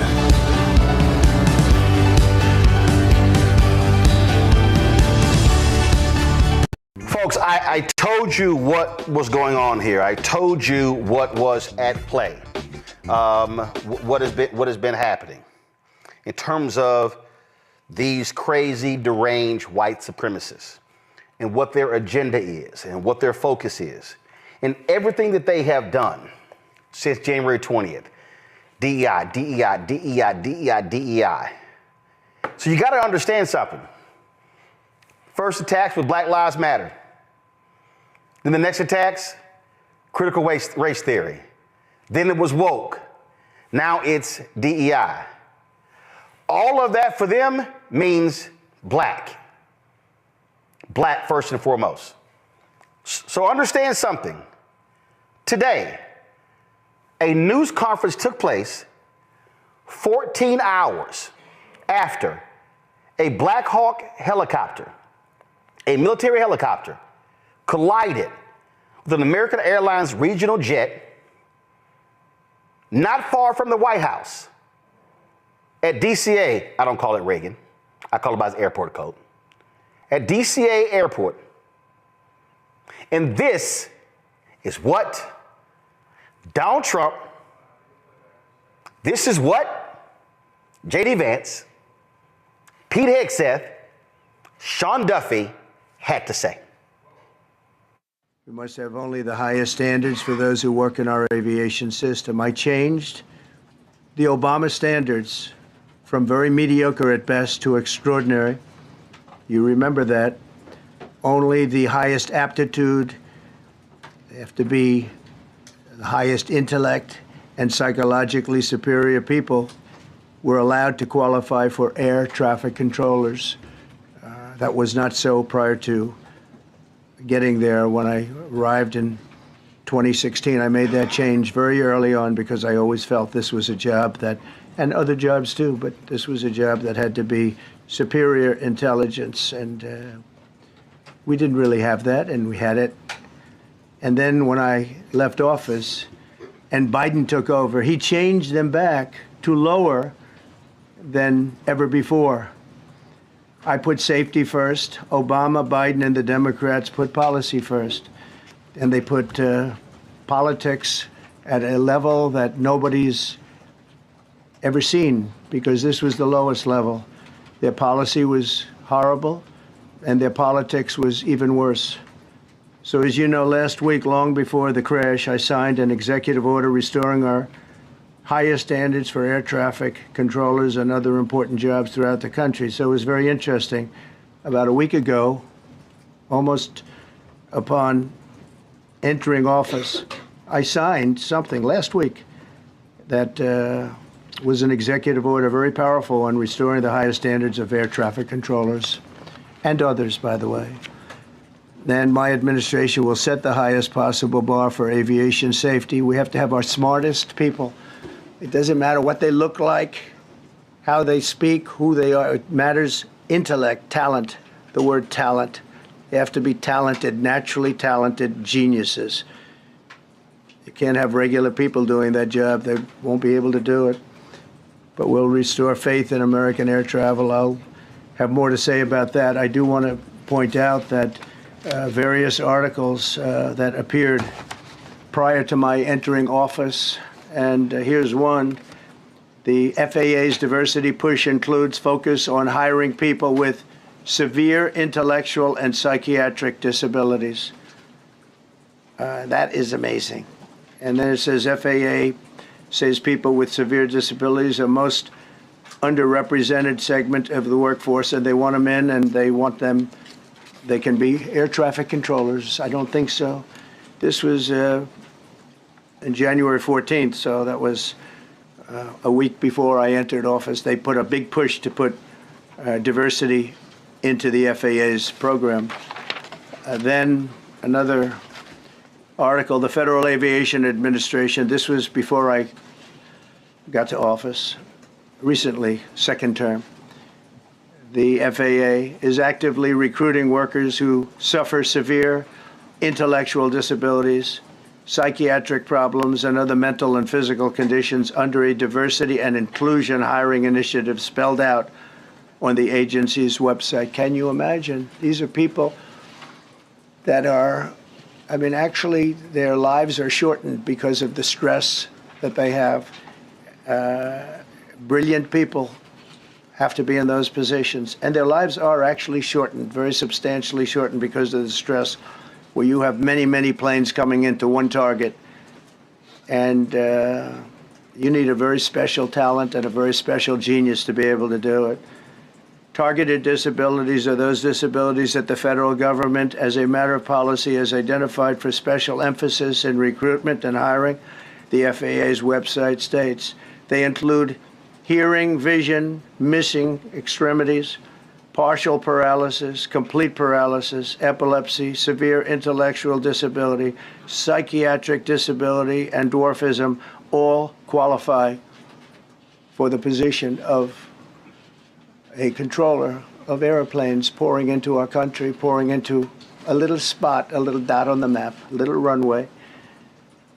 The initiative is part of the FAA's diversity and inclusion hiring plan. Think of that. The initiative is part of the FAA's diversity and inclusion hiring plan, which says diversity is integral to achieving FAA's mission of ensuring safe and efficient travel. I don't think so. I don't think so. I think it's just the opposite. So Donald Trump is saying that if you are disabled, you can't sit at a chair and watch a monitor as planes are landing and taking off. That it requires you to be physically imposing and muscular and strong. That's what he's saying. But that wasn't the only stupidity. Here's the grossly unqualified, the most unqualified vice president we've ever had. Here's J.D. Vance. Something the president said that I think bears re-emphasizing, which is that when you don't have the best standards in who you're hiring, it means on the one hand, you're not getting the best people in government, but on the other hand, it puts stresses on the people who are already there. And I think that is a core part of what President Trump is going to bring and has already brought to Washington, D.C. is we want to hire the best people because we want the best people at air traffic control, and we want to make sure we have enough people at air traffic control who are actually competent to do the job. If you go back to just some of the headlines over the past 10 years, you have many hundreds of people suing the government because they would like to be air traffic controllers, but they were turned away because of the color of their skin. That policy ends under Donald Trump's leadership because safety is the first priority of our aviation industry. Y'all didn't catch that. Air traffic controllers, people who want to be an air traffic controller, they've sued. They've sued because of the color of their skin.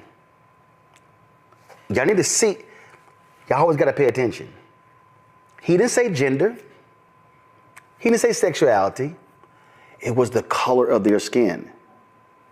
Y'all know it ain't that many black and brown air traffic controllers, right? We're not done yet. Here is the former TV host, who's now the Secretary of Defense, Peter Hegseth. Listen to the racism in his statement. We will have the best and brightest in every position possible. As you said in your inaugural, it is colorblind and merit-based. The best leaders possible, whether it's flying Black Hawks and flying airplanes, leading platoons, or in government. The era of DEI is gone at the Defense Department, and we need the best and brightest, whether it's in our air traffic control, or whether it's in our generals, or whether it's throughout government. Y'all didn't catch that? Skin color. Black people. Latinos. He's talking about y'all too. Brown people. He's talking about Cambodians. He's talking about Asians. Native Americans. He's talking about everybody who ain't white. But white women, he really talking about y'all too. Here is former reality show member, Sean Duffy, who is now the Secretary of Transportation. When we deal with safety, we can only accept the best and the brightest in positions of safety that impact the lives of our loved ones, our family members. And I think you make a really important point on that, Mr. President. That is the motto of your presidency, the best and the brightest, the most intelligent coming into these spaces. They are implying that the pilots of the American Airlines plane, and the pilots of the Black Hawk, and the air traffic controllers, grossly unqualified, awful, shameful, despicable. That's what they're saying. Watch this. He was asked, so a reporter asked him later, again, about DEI. Listen to what the con man says. On DEI and the claims that you've made, are you saying this crash was somehow caused and the result of diversity hiring? And what evidence have you seen to support these claims? It just could have been. We have a high standard. We've had a much higher standard than anybody else. And there are things where you have to go by brain power. You have to go by psychological quality. And psychological quality is a very important element of it. These are various very powerful tests that we put to use, and they were terminated by Biden. And Biden went by a standard that's the exact opposite. So we don't know, but we do know that you had two planes at the same level. You had a helicopter and a plane. That shouldn't have happened. And we'll see. We're going to look into that, and we're going to see. But certainly for an air traffic controller, we want the brightest, the smartest, the sharpest. We want somebody that's psychologically superior, and that's what we're going to have. Yeah. I want y'all to hear that. We're going to look into that. But you're out talking, whack, whack, whack, whack, whack, whack, whack, whack, opining on what happened. Bodies are still in the Potomac, y'all. They have not recovered all. This is a live shot of the recovery effort. The bodies have not been recovered.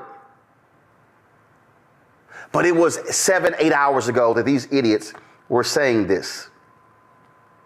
That wasn't the only question. Caitlin Collins of CNN also asked him a question regarding this. And let me play it. Listen to this. We don't even yet know the names of the 67 people who were killed, and you are blaming Democrats and DEI policies and air traffic control and seemingly the member of the U.S. military who was flying that Black Hawk helicopter. Don't you think you're getting ahead of the investigation right now? No, I don't think so at all. I don't think were the names of the people. You mean the names of the people that are on the plane? You think that's going to make a difference? Does it comfort their families? They are a group of people that have lost their lives. If you want a list of the names, we can give you that. We'll be giving that very soon. We're in coordination with American Airlines. We're in coordination very strongly, obviously, with the military. But I think that's not a very smart question. But are you not a smart question. Are you getting ahead of this?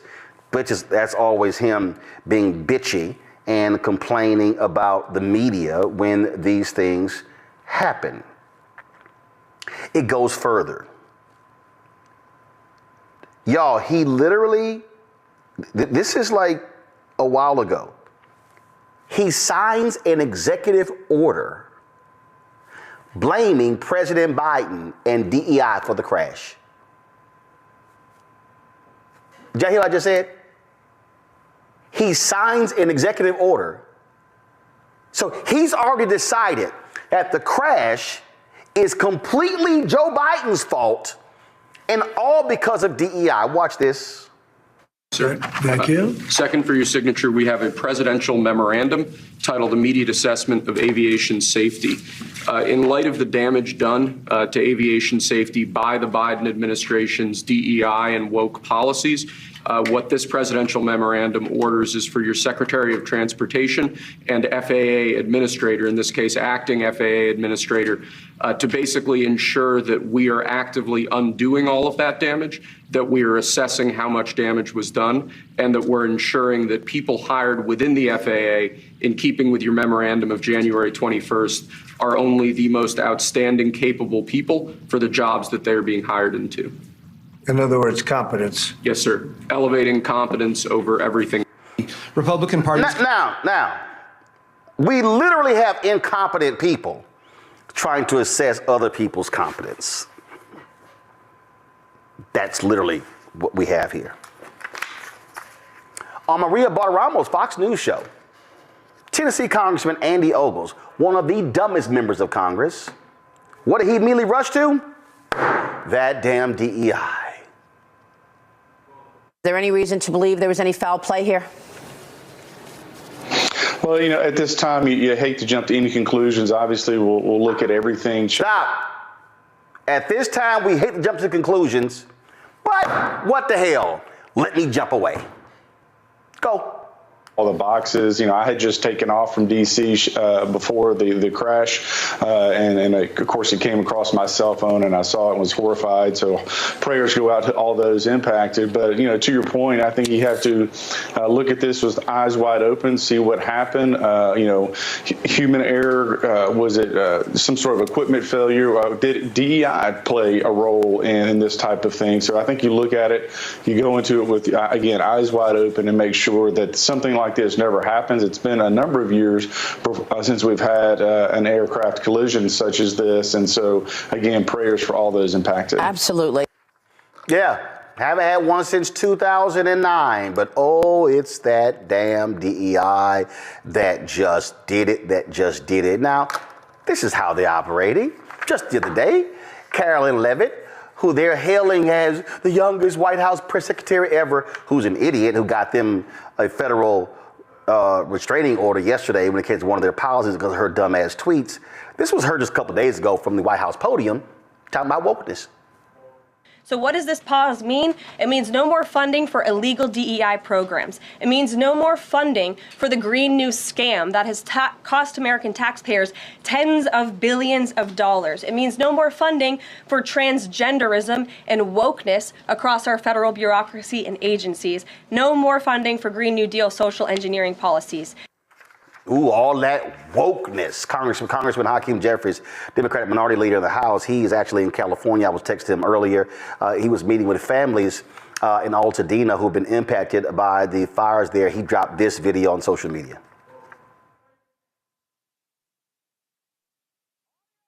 Above DCA airport.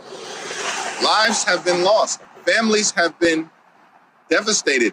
People are suffering.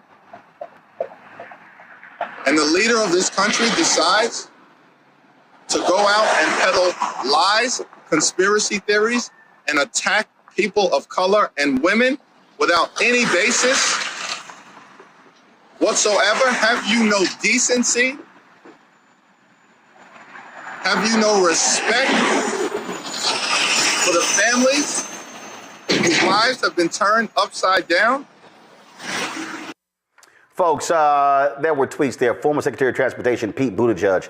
As a matter of fact, there was a point in the news conference. Y'all let me know when you have it, when Donald Trump literally said, just called it was bullshit, his leadership there. This is what Buttigieg tweeted out today. Go ahead and pull it up. He said, no, I need Buttigieg's tweet, y'all. Come on. Let's go. Pete Buttigieg's tweet. Let's go.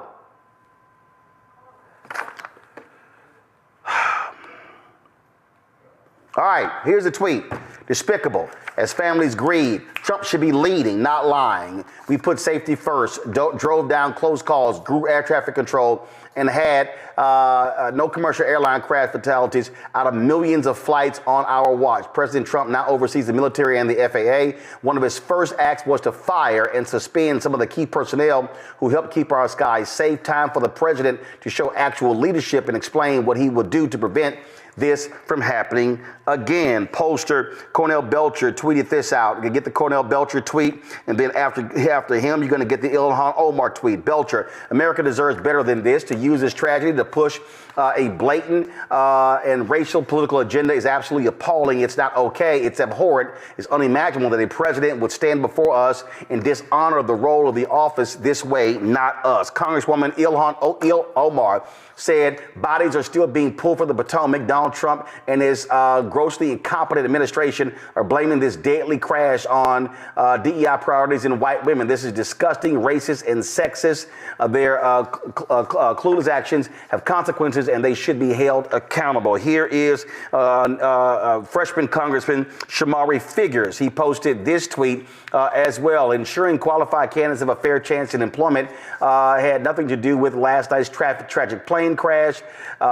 President Trump's statements are classic race baiting, and that rhetoric is dangerous and unacceptable. And he goes on there as well. Congresswoman Frederica Wilson of Florida, she also posted this tweet talking about what took place. While human bodies are still being pulled from the Potomac, Donald Trump is blaming white women and minorities for the deadly crash under the guise of DEI.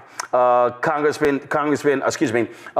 DNC chair, still current DNC chair, Jamie Harrison put this up, posted this on social. Words can't express my disgust in a moment in which you should lead the nation in mourning and navigating a tragedy. This heartless imbecile finds ways to divide. Congresswoman Jasmine Crockett, she posted this on social media as well. This is a blatant lie and a disgrace to the memories of the victims while emergency responders are still recovering people's loved ones. In the freezing water, Trump is using these families' pain for politics and blaming their deaths on DEI. That's right. She called it a failure of leadership. She's absolutely right. I'm going to bring in my panel right now. Noah Haynes, Dr. Noah Haynes, Georgetown University School of Foreign Service. Joining us from D.C., Dr. Greg Carr, Department of Afro-American Studies at Howard University from D.C. Reese Colbert, host of the Reese Colbert Show, joining us out of D.C. as well. Reese, I'll start with you. Racist, sexist, it's very simple. This ain't hard to figure out. That's exactly what it is. They stood there having no information on what took place, no idea about mechanical failure, no idea about communications failure, nothing about it. In fact, for the people who are wondering, here are the photos of the pilot. The father of the pilot posted this, talking about his pain of losing his son. So you see right here, you see the pilots, you see you see the flight attendants as well. One of them is an African-American sister. Do y'all have the image that they posted of the actual, right? This is the photo right here of one of the three personnel in the Black Hawk helicopter. And so we don't know who the FAA flight control person was. But the reality is, it's all DEI white people with the pilots in the planes. But let's blame it on them black people, because that sells well to the white people who voted for us and put us here in the first place. Right. First of all, let me just say my heart goes out to the victims and their families of this very tragic, horrific accident that should not be political fodder right now. But since Donald Trump, Pete Hegseth, and JD Vance want to go there, fuck you, Donald Trump, fuck you, Pete Hegseth, and fuck you, JD Vance, and fuck everybody down with this bullshit. But my message is really to MAGA. You know, what this whole episode reveals, white MAGA people and MAGA people all together, is how lowly Donald Trump and them really view y'all. They think y'all are so fucking stupid, so underdeveloped in terms of your brain and your capacity to critically analyze a situation, that they can throw out buzzwords and dog whistles like DEI when they really want to say the N-word, and you're going to be satisfied. You're going to find comfort in the idea that you are safe in these skies as long as a black person, which is statistically lower, likely to happen, is behind the wheel. As long as it's a white man, you're going to be good. And that's such a fucking cop-out. It's actually really ridiculous that they think, and they might be justified in thinking this. I don't know. Y'all ain't really shown us that you that any smarter than what they give you credit for. But they think that they can get out of this without being held accountable for the fact that Elon Musk beefing with the FAA head is why he resigned, reportedly, on the day of Donald Trump's inauguration. They didn't bother to put somebody in there to be acting FAA chief. Why Donald Trump got rid of the TSA head, why they put an indiscriminate hiring freeze on the entire government, which impacted the ability to staff air traffic controllers and the FAA. They're hoping that your bigotry and your stupidity is going to be enough to get you to not notice that they are ill-equipped to handle the challenges that this country faces. They're not getting up there talking about, do we need better technology on our military aircraft? Do we need better technology on our airplanes? Do we need better technology in terms of how we route this very complex system of flight patterns and DCA? No, they're not talking about none of that shit. They're talking about motherfucking DEI. Are you kidding me right now? So as much as this is an attack on the intellect and the capabilities of black people, black, Latino, Asian, or whoever else situation may be, which, by the way, there were victims of every race and creed and gender and nationality even on these aircrafts, but I guess their lives don't matter. No. While they think that is going to console you, they're unserious about tackling the challenges. And that is more detrimental to our country and our safety than any stupid ass and racist propaganda that they want to perpetuate. So I want to remind people, Charlie Kirk, who is a big-time Trump supporter, has his ear. Remember the racist crap that he said before, which Elon Musk also, when he questioned the intellect of HBCU graduates and airline programs at HBCUs? Here is the racism of Trump MAGA supporter Charlie Kirk. This is a year ago. Matter of fact, it's dated January 23rd, 2024. And that's why I think this United story and the DEI story hits so hard, because we've all been in the back of a plane when the turbulence hits, or when you're flying through a storm and you're like, I'm so glad I saw the guy with the right stuff and the square jaw get into the cockpit before we took off.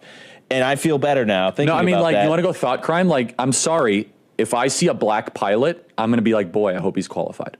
Well, that's the you wouldn't have done that. You wouldn't have. You wouldn't have done that before. That's not an immediate. No, you wouldn't have done that That's not who before. I am. That's not what I believe. It is the reality. Absolute bullshit, Nola. That's exactly what he believes, and it's exactly what a lot of other white people believe. Because if they see somebody black, or they see a woman, or see Latino, Asian American, how they think, if I don't see a white man, then, we're in trouble. That's what they think about engineering. I have talked to numerous black lawyers how they walk into the room and they assume that they were staff. We know this when it comes to black doctors. This is the master race ideology of Donald Trump, MAGA, and today's Republican Party. Absolutely. We are 100% talking about eugenics. We are talking about the 1800s with Francis Galton rolling out the idea of eugenics, positive and negative eugenics, in terms of the bad stuff, the negative stuff that happens when you're not white and when you're breeding versus the positive stuff that happens when you're white and when you're breeding. We are literally there. They are saying the thing out loud, and the gaslighting part of it is to basically convince you that actually I'm not being racist. I'm just really concerned. I want everyone to be safe, and I want the best people to have, to have the job. I'm not really being racist. Honestly, I've said this before. I'm going to continue saying it. It really just is plain old racism. And I have somewhat of a prediction. As a political scientist, that's not something that we're supposed to do. But you know what's going to happen eventually? All of these blatant racists, all of them, at some point where this turns around, they are going to look in a camera and try to convince everybody that they did not say what they have said with their entire chest. And sometimes I even wonder if Trump's people really like him, because it's like, do y'all really think this agenda, this anti-DEI, which basically means anti-black, anti-gay, anti-woman, anti-brown, anti-all the things but straight white Christian males, how long do y'all think that this country is going to be okay with this? I mean, and that is a very serious question, because at some point this will turn around. You are going to blame over 60 people losing their lives on DEI before you have the facts. And now it's come out that there was an overworked air traffic controller doing the job of two people at once. And I'm not saying that is the cause. I am saying there's a correlation, not necessarily causation. So you are going out on the presidential podium and you have all of your jackboot thugs around you to support your racism, to support your anti-DEI, your anti-blackness, your anti-wokeness, to support those claims without evidence, without an investigation. And I want to say this. It is disgusting that a president of the United States, that the Secretary of Defense is saying this about not just civilians, but people in the military that lost their lives. I have never in my life seen people so disrespectful of the military, of national security. And I truly hope not only just the flight community, but I also hope the military community stands up. I've seen a few names out there, talking about this administration being a national security risk. I mean, people like me have been saying that over and over and over. But y'all, they don't just hate Black people. They really don't like Americans. They don't like democracy. They don't like rule of law. They don't like any of it. Well, here's go ahead, Roland. But here's the reality. Here's the reality. This is what they want, Greg. And no, I gotta disagree. This is exactly who his supporters want. This is exactly what they want. This is exactly what they voted for. He said the exact same things. I laid it out in White Fear. Title, how the browning of America is making white folks lose their minds. This is exactly it. And what they're doing is they're showing their contempt. They don't care about 2043. They do understand America is changing. They're saying, no. This is white land. This is ours.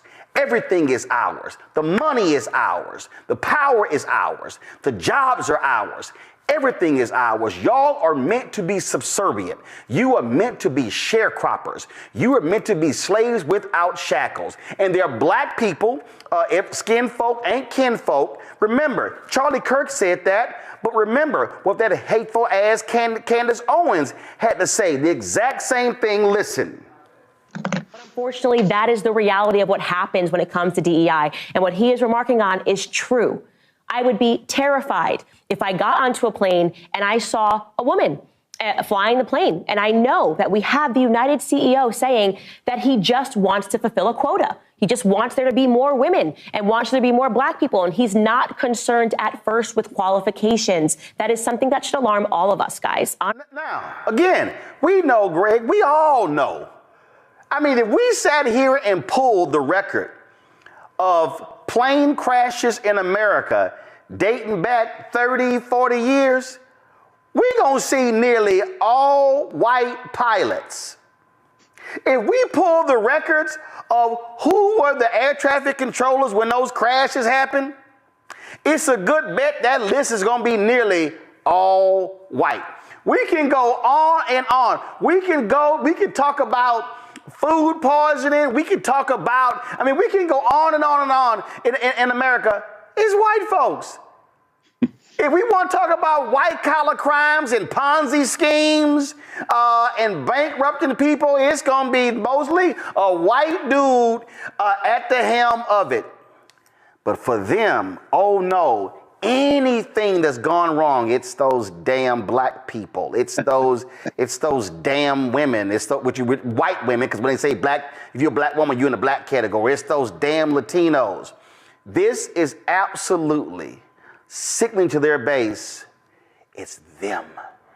They are grossly unqualified. They are dumb. They are evil. They don't know shit. We can't trust them with anything. So only give them menial jobs, because the only people who can do anything right and just, who is superior, who has the intellect, who has the psychological awareness, the only people who can do those things are our robust, strong, Christian, heterosexual white men. Yeah. Yes, sir. Square-jawed, right stuff. Boom. Right, man. Boom. Square-jawed, right stuff. That's the movie. That's the astronaut movie. Yes. The movie. There you go. And guess what? Black astronauts could not qualify. Go ahead, Greg. That's right. That's absolutely right. And of course, that's who probably most of the folks watching today. Well, a lot of people probably remember Dick Tracy. If this were a Dick Tracy cartoon, of course, we would refer to Charlie Kirk as Littleface. So anybody listening to Littleface. But yeah. Well, actually, I disagree. The people who are listening are those white boys in fraternities and on campuses, because those incels and what's trapping them, or that Black boy with the shooting in Nashville who listened to them and listened to Candace Owens. Oh yeah, that's who they're talking to. I definitely would agree with that, and that's who is, as you say, the lie. That is the lie, and that is the hope that they are peddling, because in the short term anyway, Donald Trump's protestations just before the election notwithstanding, you do have to vote for elective office. And to get those millions, you have to peddle that hope. You have to peddle that lie that this is a white person's country. And as you say, you can leave those jobs to them. Unfortunately, all four of us have probably experienced this over the last couple of weeks. I certainly experienced it even as late as today when I walked in a store, and a Continental African sister who's been working there for a long time with a lot of folk from Spanish-speaking communities said to me when I asked, where is everybody? She said, my coworkers don't want to come to work. They're afraid. And so I talked to Benny Thompson yesterday, who said he had one of his constituents call his office in Mississippi crying for help. Now, this is someone who probably did not vote for him, didn't vote for Kamala Harris, but someone who woke up last week to find that his crop is not now being tended. Why? Because everybody's gone. So, the work that they will do, you at the hillbilly horde, you're not getting a chance. Get the calluses up on your hands, because you got to go pick some fruit, my friend. But, as we heard that racist talk, and then Littleface and others talking, it made me think about the fact, I remember a couple of summers ago, every August we go to Egypt. We take folks to Egypt on tour. And we chartered a plane to go from Aswan to Abu Simbel, just above the border with the Sudan, to go see the Temple of Abu Simbel, Ramses II, and Nefertari. And as we were getting off the plane, I heard the folk in front of me cheering. Now, these are Africans from the United States. We go to Egypt a lot, but they were cheering because they had seen something that we haven't seen in all the years. I've been going to Egypt since, 2007, and taking students, and then now lots of other people since then. For the first time, we saw something that we hadn't seen, certainly hadn't seen in the United States. It was a woman pilot. And it was like, wow. So everybody, one by one, we almost got delayed heading to the temple because everybody wanted to take a picture with this sister. Now let's go back to Littleface and Donald Trump and Elon Musk and all their friends. Whatever happens to you really is of no concern to me. The only concern I have is as it impacts me and my people and human beings. You are beyond contempt. You're beneath contempt. As Reese said, you hustled the FAA head out, talking crazy about him because it was messing with your business and your mind. And Dr. Haynes, as Nola said, you've got overworked people in the tower. The FAA released a report just before you went on air, Roland, saying exactly right, that you had someone who was working in really two jobs, one dealing with helicopters, the other one dealing with training flights and things like that. And then, I was reading something by David Susi, who is a retired FAA investigator. And he was saying today that DCA, and you're absolutely right, Roland, nobody black calls it by the R word, that curse word. Nobody calls it that. Certainly, I learned that when I moved to DC, and they're like, we don't call it. I was, oh, God, hey, no problem. You ain't got to tell me but once. But he was saying that not only is DCA one of the busiest airports in the world, it is absolutely the most complicated, because they add those airspaces are shared with military aircraft, VIP flights, White House transportation, drones flying clandestine operations. If you fly to DCA at a certain time, like tomorrow, Friday, you get there in the afternoon, you're going to see half of Congress. That's when they going home. And so when you think about that, and you think about the fact after the Federal Aviation Administration Reauthorization Act of 2024 added 10 additional daily flights to the schedule, and all four senators from Virginia and from Maryland protested because they said, you don't understand, you have a perfect storm for accidents. And that man stood up today, finally, and did what we all know he does. He moved in the direction of white nationalism for political gain.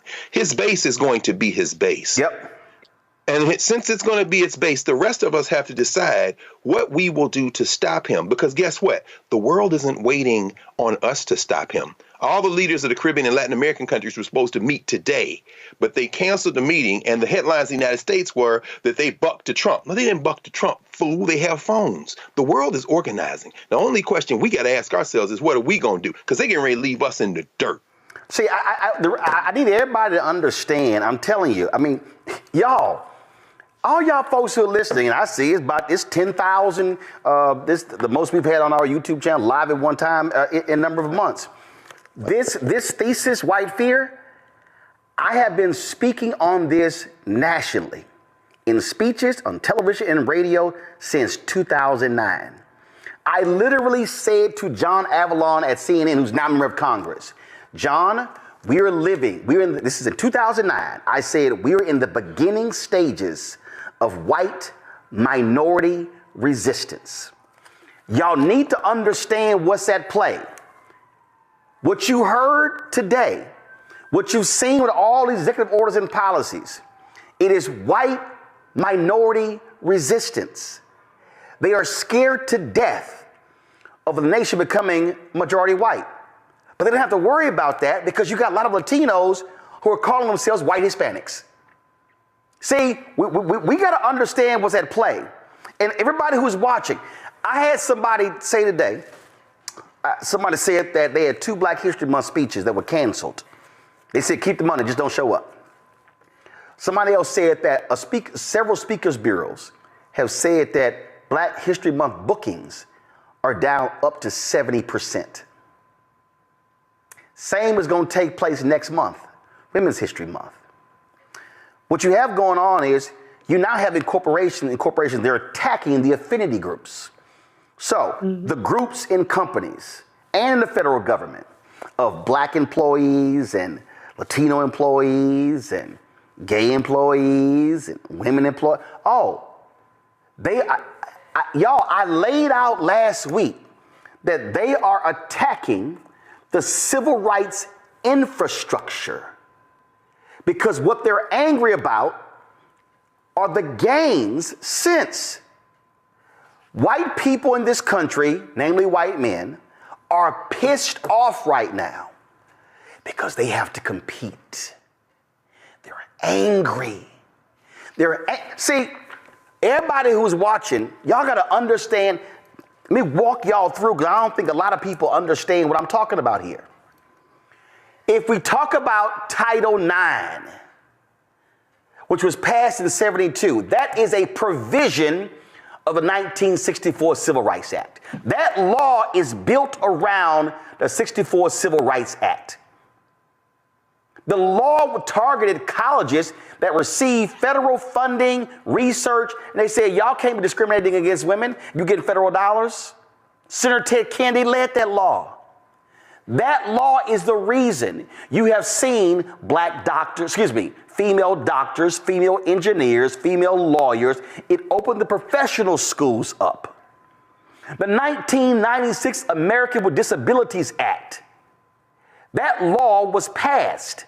That law, which called for accessibility and ramps and all sorts of things to aid the disabled, do y'all know what the underpinning of the 1996 Civil Rights Act is?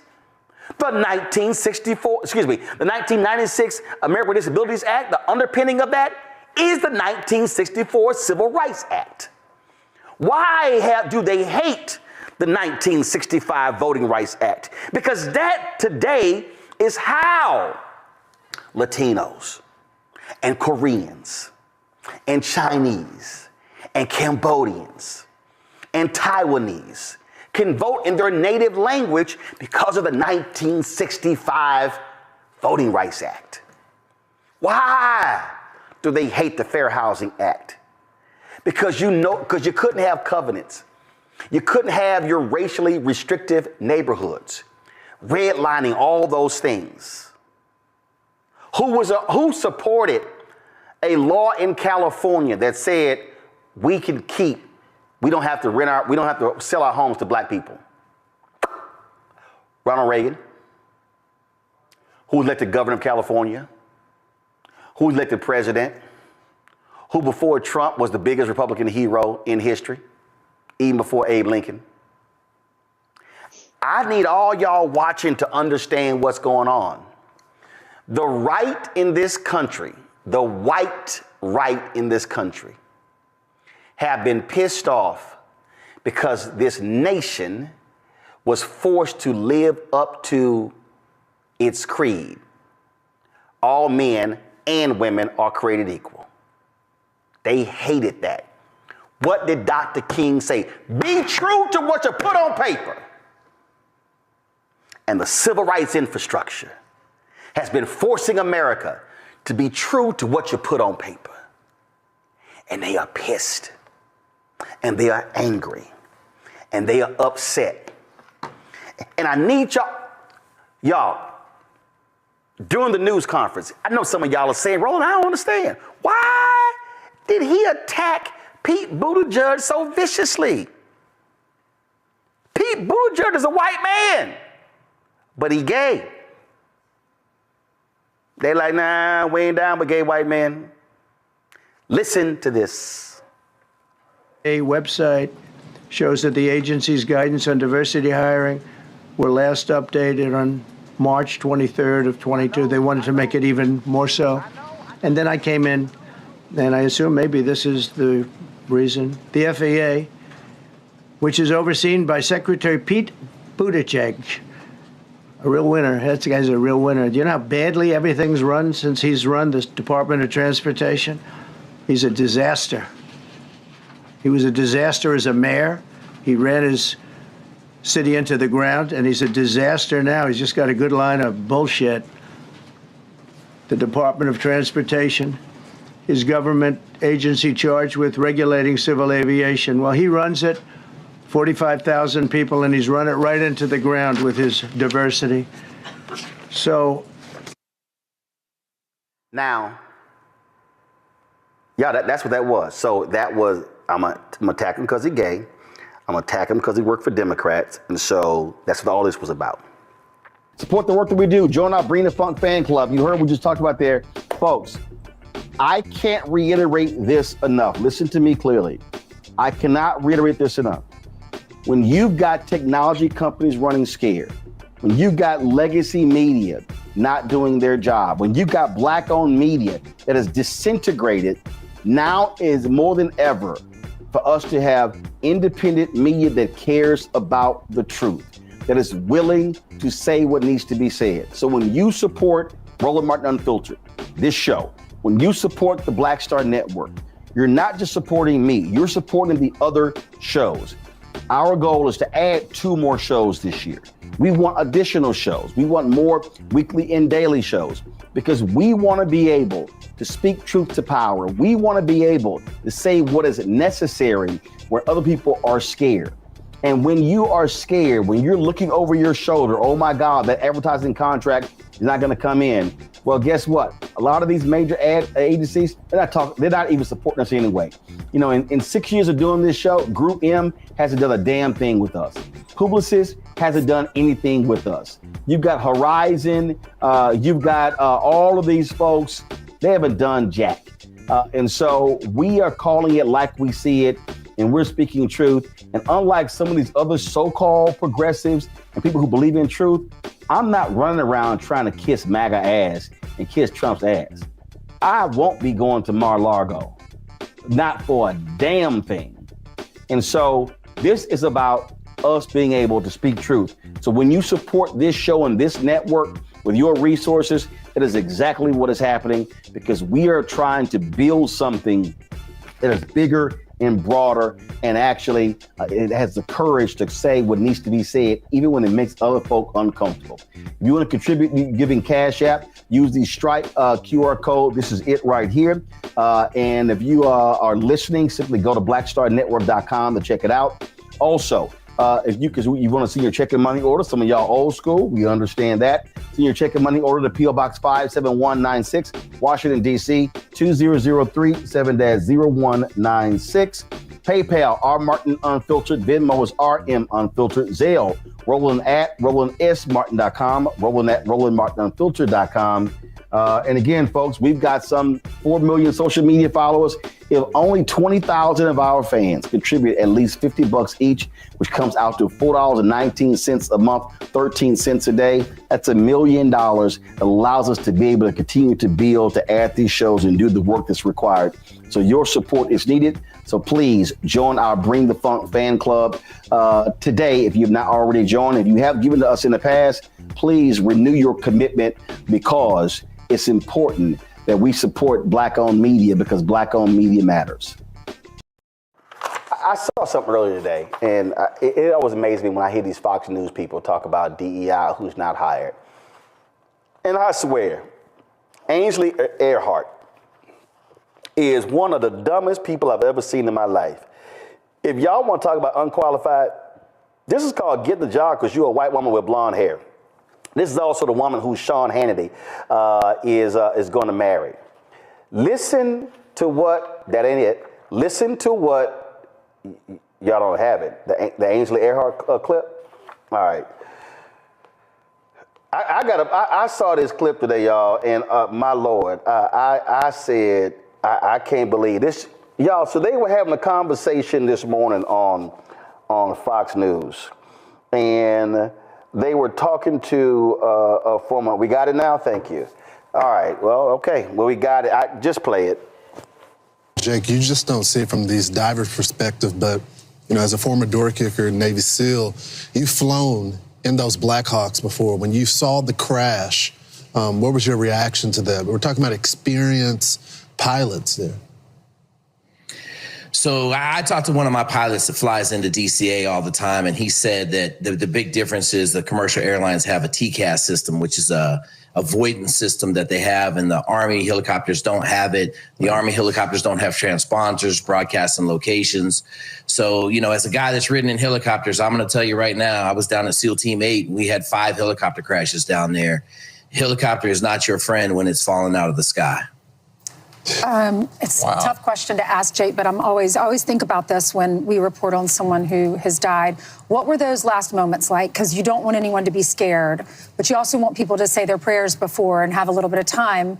But if I were in that situation, you just want it to be quick, you know? So do you think when the plane crashes, when something like this happens, there's no pain, right? That people don't experience that. Golly, can you give me a harder question? I know, Golly. I know, but I just want to make sure they didn't fall through the air and land on the water. Yeah, I mean, I can't really go out and say that. It was a pretty kinetic crash. We've all seen the big explosion. Obviously, the helicopter's rotor blades went through the bottom of the aircraft. Aircraft turned and crashed into the water. I imagine at most you had probably 8 seconds of just absolute terrifying fear. I mean, we can't go talk to any of the victims, right. But I mean, probably the most horrific thing that you could live through.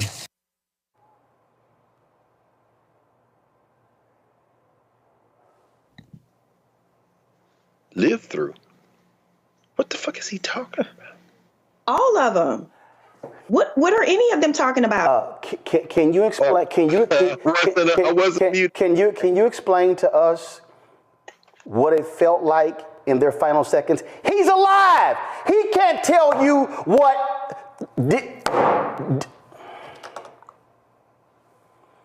This fool. DEI. This fool. I didn't want y'all need to fast forward the clip. Fast forward the clip to when she started talking. Because I got to play it again. Because I just need y'all to understand. This is the idiot who's one of the 3 co-hosts on Fox and Friends. This is the place where Peter Hegseth was before he became Secretary of Defense. He was a host of Fox and Friends on the weekend. But this right here, I just want y'all to know, if y'all thought Brian Kilmeade was the dumbest one on that show, it used to be Steve Doocy. Then Brian Kilmeade became the dumbest one. Ainsley Earhart, it ain't even close, is truly the dumbest fool on television. And these white folks at Fox News should never talk about qualifications and smarts and anything. Roll it again.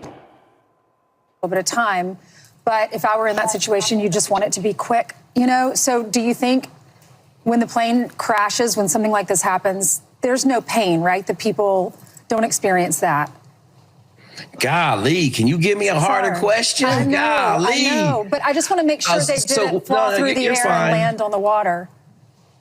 Yeah, Stop. I want to make sure that they didn't fly through the air and land on the water. Y'all actually fast forward a little bit more, because right before that, she said something about, did they have an opportunity to say a prayer? Say their prayers. Bitch, if they had time to pray, he had time to pivot and not ram straight into a damn jet. It's the disconnected delusion for me. Like this dissonance that they have with reality. You know what I mean? Like, there was no pain, right?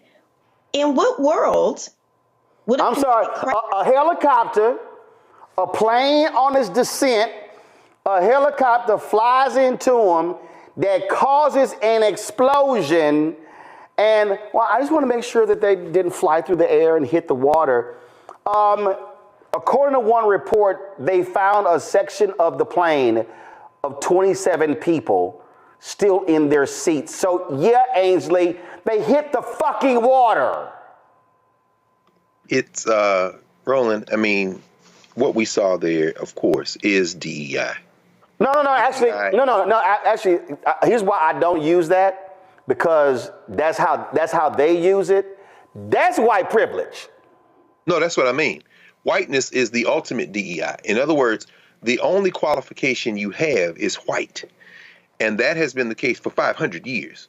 And that's exactly what I meant by that. You know, while we were on the air, I got word, and I guess, because I'm not really on social media. Yeah, I know what you, go ahead. Well, I got word that Kia Duggins, who was set to be my colleague at Howard over at the Howard University School of Law, was among those who lost her life. And to ask whether or not there was pain, or did you have to say your prayers, that type of stupidity is only suborned in a society where you get not a half pass, not a quarter pass, but a whole pass. And I know you saw Trump sitting in the Oval Office when the reporter asked him today, do you have a plan to go visit the site? And he's like, yeah, what, the water? The water? No. I mean, what, you want me to go swimming? With a smirk on his face. The only way you get, if you said that, they would run you out of the country. You understand? If that had been a black woman sitting there saying that, I can only imagine the vitriol that they received. But more importantly, Professor Duggins and everyone, those children who the gymnasts, I mean, even Nancy Kerrigan, and for God's sake, what's the woman that hit her with the head, that hit put on her? Tanya Harding. Sonia Harding, even they had statements today.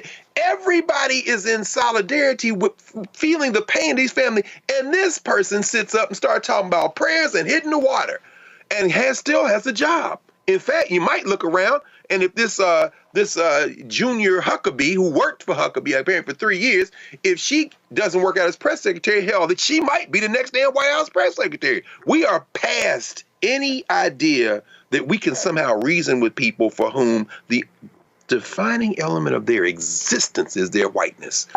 You can't do that. That's irrational. I told y'all these people are crazy and stupid, and they're absolutely nonsensical, and they're not smart. Hello, I'm Isaac Hayes III, founder and CEO of Fanbase. And right now, we're accepting investors in our $17 million round to revolutionize the future of social media. Today, for just $399, you can own 60 shares of stock in Fanbase at $665 a share. Go to startengine.com/fanbase and invest today. While the big platforms have grown too massive and disconnected from their users, Fanbase is building a platform where creators and users truly come first. We've already raised $4.8 million from everyday investors who believe in this vision, and now you can join them. This is your chance to invest in a social media tech company with over 1 million users that is disrupting media by allowing anyone to reach all of their following and monetize their content from day one. The market is changing, big platforms are failing to serve their users, and Fanbase is stepping up to fill the gap. Don't wait until it's too late. Invest now. Invest for yourself and your future. Go to startengine.com/fanbase and own the future of social media.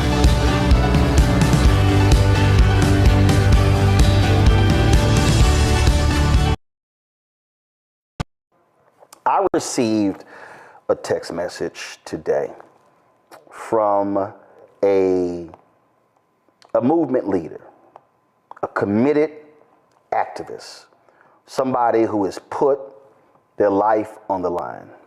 And the person tweeted me and they said, I need you to get me together. I'm feeling discouraged, wanting to cry. The person said, and this is how I responded. I responded by saying, Fanny got hit in the head with a hammer but kept moving. I said, John Lewis had his head split open but kept fighting. I said, Medgar was gunned down in his driveway, but Murley never gave up. Mother Emanuel was burned down to the ground by the racists, but it was rebuilt. A.J. Smitherman had his paper destroyed in the Tulsa race riot, but he fled to Buffalo and opened another black newspaper. In this moment, freedom fighters have to give our people hope. They want to be led. This is where they are needed the most. Response was, you're right. We've been through and through. I know it's just overwhelming. The ignorance online is really bothering me. I have to stop paying attention to them and stay straight ahead. So for those of you who don't get that, maybe some of y'all are so holy you can understand this in biblical terms. And there are a lot of people, and I've gotten text messages, I've gotten phone calls, I've gotten emails, I've gotten people who I know very well, people who have been protesting, people who have been organizing, people who have been mobilizing, and they've been like, Roland, I'm tired. You heard Nola say earlier, I almost didn't come on here. I'm sick and I'm tired. Folk talk about being depressed. They talk about what they're going through. They talk about, I just can't handle it. This is just too much. This is overwhelming. When is this all going to end? And on and on and on. And y'all heard me say on this show that praise the Lord, the ancestors never gave up. Praise the Lord that the ancestors fought through those moments, but they still said, you know what? We got to keep swinging. So I had to explain something biblical to the person who texted me. And I'm not going to tell you if it's a man or a woman, but I'm just telling you, this is what I said to them. What they are experiencing is no different than what the prophet Nehemiah experienced. Nehemiah was concerned about the people of Israel because he had heard that the wall that protected them had crumbled. It was so bad that the king said Nehemiah was wrong. And Nehemiah told him what was wrong. And he said, well, go check on your people. Nehemiah then went to go check on the people. And then he discovered the destruction of the wall that was around the people. So Nehemiah surveyed the destruction, came up with a God-inspired plan of action, and then went to the people and then told the people what the plan is. Let me say it again. Nehemiah, depressed, despondent, examines the destruction, prays on it, comes up with a plan, goes to the people, and then explains what the plan of action is. The people's response to Nehemiah was, let us rebuild. And they begin to rebuild. And as they begin to rebuild, the haters begin to speak. You can go read Nehemiah 2, 3, 4. You go see where the haters end there. And the haters said, y'all can't rebuild this wall. The haters said, y'all can't win back the White House. The haters said, y'all can't defeat them. But Nehemiah said, y'all, ignore the haters and keep building. Then the haters were like, oh, y'all are making progress with rebuilding that wall. And then all of a sudden, he said, the haters then said, oh no, we got to stop them from rebuilding the wall. So the haters began to attack them. And Nehemiah said, I need y'all to keep one hand on your weapon and keep your other hand building. It's literally what he said. What ends up happening? The people that actually rebuild the wall. Now remember, the wall provided protection to those who were inside. But what I love about when you read Nehemiah is that they actually list all the people who did the work. If you go through Nehemiah, they list by name. These people built this portion of the gate. These people built this portion of the gate. These people built this portion of the gate. And see, what I love about the plan of action was Nehemiah said, if you live on the north side, don't you worry about who's building on the south side. I need you to focus on building just on the north side. Because there's a whole lot of us right now who are in Charlotte and Houston and who are in Monroe and who are in Miami. And we so worried about who's doing what in Oakland, in LA, and San Francisco, as opposed to we ain't even paying attention to what's happening in our city, in our neighborhood, on our block, on our street, in our home. The people who did the work in rebuilding the wall had their names mentioned, and they will be known for eternity because they didn't punk out. What am I saying? You might be depressed, despondent, upset, angry, mad, inconsolable that these idiots are in the White House, that they control the House, they control the Senate, they're going to be able to appoint federal judges. You're literally saying, oh my God, the institutions that we have, these people have no guardrails. What you're actually saying is that the wall of protection has crumbled. So what is needed? We discussed this last night with Tiffany Dean Lofton. This is a moment that requires modern day Nehemiahs. This is a moment that requires modern day Nehemiahs to inspect the destruction around us, then begin to pray to God. If you really want to go to Habakkuk chapter 2, write the vision down, make it plain, then wait. You go read that as well. So this requires modern day Nehemiah to inspect the destruction, communicate with God, come up with a plan, and then take it to the people. See, I saw some of y'all comments in the chat. Y'all were like, why is he pressing Nina Turner so much? Because that's called articulating the plan to the people so the people can say, let us boycott.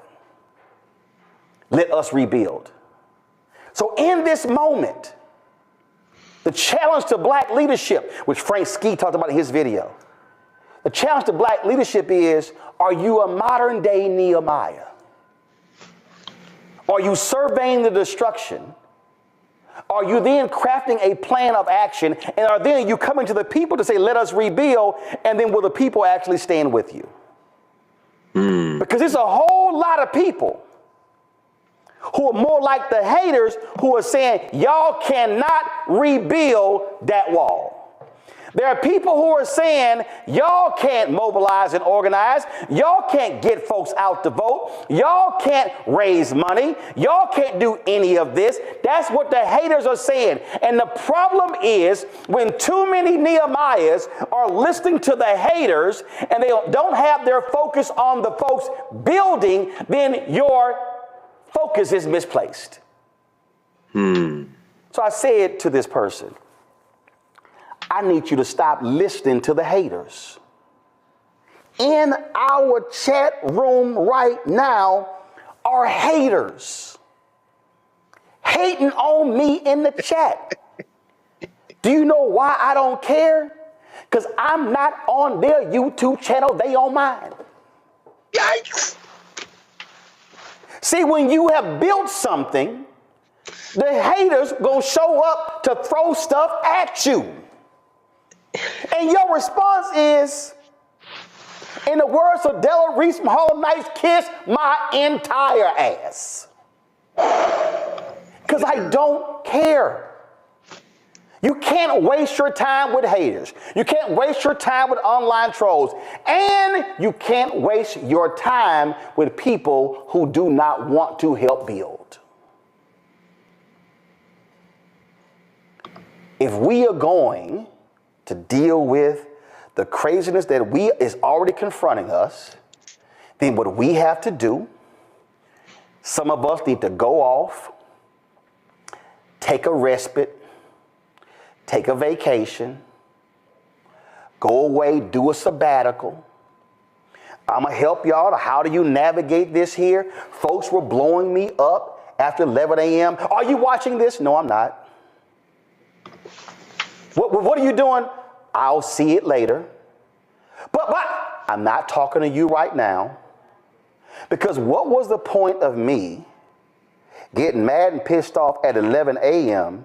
when I don't go live till 6 p.m.? So now for 7 hours, I'm carrying that bullshit around, and now your stress levels are going up. So I said no. So I told this person, get off social media.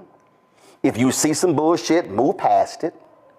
And then I said, I was reading Bill Russell's book while I was working out on the treadmill. I then put it down. I had the music going. I had my Vibes mid-tempo playlist going to allow me just to think and process and not read tweets, not read text messages, not take phone calls, but allow me to settle my spirit. And then when I finished working out, had my meal, got ready to come to the office to do what I do. You have to create a plan of action that puts you in a position where you are not stressed and you are not losing your mind. And you're going to have to even tell, listen, my daddy called me. Can you believe this? No, Daddy, I didn't see it. I was respectful. I listened to my daddy, but I wasn't actually trying to have a conversation about what Trump had to say, because I knew what I was going to have to do 7 hours later. And I get it. I get it. And I appreciate my dad calling. And I appreciate my dad texting. But in order for you to deal with what's happening, let me help y'all. He gonna be in there for another 207 weeks. And so you have to create your own personal, what y'all call it? Not self-healing. What's that phrase y'all use? Self-care. Yeah, you gotta figure out your own self-care. Yes, sir. But the most important thing that you have to figure out is you cannot allow other people's distress to drive your stress, because their distress and your stress prevents you from thinking and coming up with a visionary plan. This is not a moment that is new to black people. I saw this clip of a preacher from Abyssinian Baptist Church. Do understand, Abyssinian Baptist Church, historic church in Harlem. Adam Clayton Powell, Congressman Adam Clayton Powell was the pastor. But not only that, the German theologian Dietrich Bonhoeffer, who was a part of the group who had resolved to kill Hitler because of how evil he was. Are y'all aware that Dietrich Bonhoeffer actually studied black liberation theology at Abyssinian Baptist Church? Yes, he did. This is what the preacher dropped on the congregation on Sunday. I want you to know today that as we are launching out and as we are speaking truth to power, the first thing I want you to know that this battle is not solely ours, but this battle is also the Lord's too. You see, when you look here in this text and you look at what this scripture shares with us in Deuteronomy, as Moses is speaking to the children of Israel, he's reminding them that this battle is not solely theirs, but it's also the Lord's. That's why he tells them to be strong. That's why he tells them to be courageous. That's why he tells them not to be discouraged. That's why he tells them not to be afraid. It's because he wants them to know that this is also the Lord's battle too. Are we tired? Yes. Are we angry? Yes. Are we exhausted? Yes. Are we frustrated? Yes. Are we weary? Yes. Are we outraged? Yes. Are we determined? Yes. Are we resolute? Yes. Are we scared? Hell no. Hell no. We're black people. We're people of color. I ain't afraid of you. I'll take you out. Hell no. We are not afraid. We are not scared. We are not scared because we've been here before. This is not new to us. This is not our first trip around the sun. No, we've seen all these schemes. We've seen all of your tricks. And I want you to know that what goes around also comes around. Have I got any warriors in here today? Have I got any Martin Delaney's in here today? Have I got any Frederick Douglasses in here today? Have I got any Harry Tubmans in here today? Have I got any Sojourner Truths in here today? Have I got any fighters in here today? We ain't scared.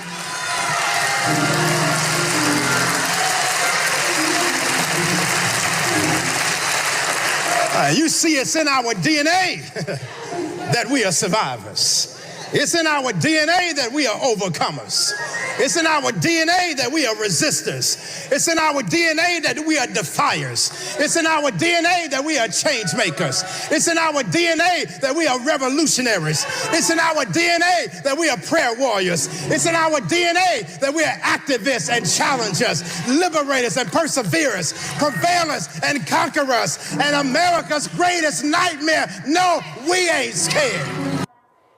That was Pastor Kevin Johnson. This is a moment where prophetic voices, the Nehemiahs, stand up, but we also need the people to commit to say, we will rebuild. Final comments? I'll start with you, Reese. I wouldn't dare follow that to try to act like I can preach a sermon, so I'll just say amen. That's it. Amen. Nola. All of that touched a lot of, hit a lot of the right notes for me. I definitely, my concept of Christianity and religion is built around liberation theology from a Catholic perspective. So for me, social justice, standing up, I always joke and say that I know I have at least about 15 good angry slaves living inside of me. Like, I'm not even kidding. Like, which is why I'm sitting here tonight. Even though my body hurts, my brain hurts, because there's so many people pulling at you. They want your ideas. They want to organize. And, you take all that into your body. And so while I'm thinking mentally, oh, I'm strong, I got this, my body is telling me, no, you need to slow down a little bit. But tonight, after I do this show tonight, I am going to take a few days because my body is telling me, sis, you do need to slow down because I need to be ready for the fights that lay ahead. Greg? Yes, sir. 1959, W.E.B. Du Bois wrote an essay called Africa and China. He had spent time with Mao Zedong. Of course, Du Bois had traveled the world by then. He only had another about 4 years to live, but he was approaching his 90th year. Actually, he was 91. And he said, among other things, Africa learned from China. He wasn't just talking to the African continent. He was talking to African people. We are the first humans on the planet. This is our little corner of a cosmic existence that is infinite and eternal. Right now in China, as they unleashed an AI that has embarrassed these white trillionaires and left them scrambling and sent their stock market nosediving for a moment before they recovered with bluster and bravado temporarily, the Chinese are not experiencing panic because they are not just a country, they are a civilization. And they experience even as we just passed the Lunar New Year yesterday, they're experiencing the rise and fall of the West as a temporary condition. Africa learned from China. Africans learned from China. We gave the world the faith tradition, the spiritual tradition that birthed the traditions that birthed what we just heard. First with Judaism, then Christianity, then Islam, the Abrahamic faith traditions, which are only a speck or a small extension of the broad spiritual traditions we have. The ancient Egyptians had a concept that they called Ma'at, realizing that all of these things we call religions are pale attempts by human beings to comprehend something that is beyond our comprehension, even as we are part of it. But the Egyptians would say that everything that is always has been. And the things that we experience as tragedies and the things that we experience as painful and the things we experience as somehow irrevocable or inevitable are merely iterations of something that is always balanced. Elon Musk, Donald Trump, they're temporary irritants. They are our wayward children, descended from those Africans who walked out of Africa millennia ago, adapted to other circumstances, and came back into Africa somehow with their minds left and gone. We will not only survive you, we will transcend you. And as long as we remember that we were the first, we gave birth to everyone else, and we will be here after everybody else is gone, we can retain the focus, as Sheikh Anta Job would say, the calmness to accept the facts as they are, draw on our long memory, not the one that begins with chains, but the ones that begins with the first humans on the planet. And out of that, the solutions we bring will be the solutions that save not only us, but everybody else. Hello, I'm Isaac Hayes III, founder and CEO of Fanbase. And right now, we're accepting investors in our $17 million round to revolutionize the future of social media. Today, for just $399, you can own 60 shares of stock in Fanbase at $665 a share. Go to startengine.com/fanbase and invest today. While the big platforms have grown too massive and disconnected from their users, Fanbase is building a platform where creators and users truly come first. We've already raised $4.8 million from everyday investors who believe in this vision, and now you can join them. This is your chance to invest in a social media tech company with over 1 million users that is disrupting media by allowing anyone to reach all of their following and monetize their content from day one. The market is changing, big platforms are failing to serve their users, and Fanbase is stepping up to fill the gap. Don't wait until it's too late. Invest now. Invest for yourself and your future. Go to startengine.com/fanbase and own the future of social media.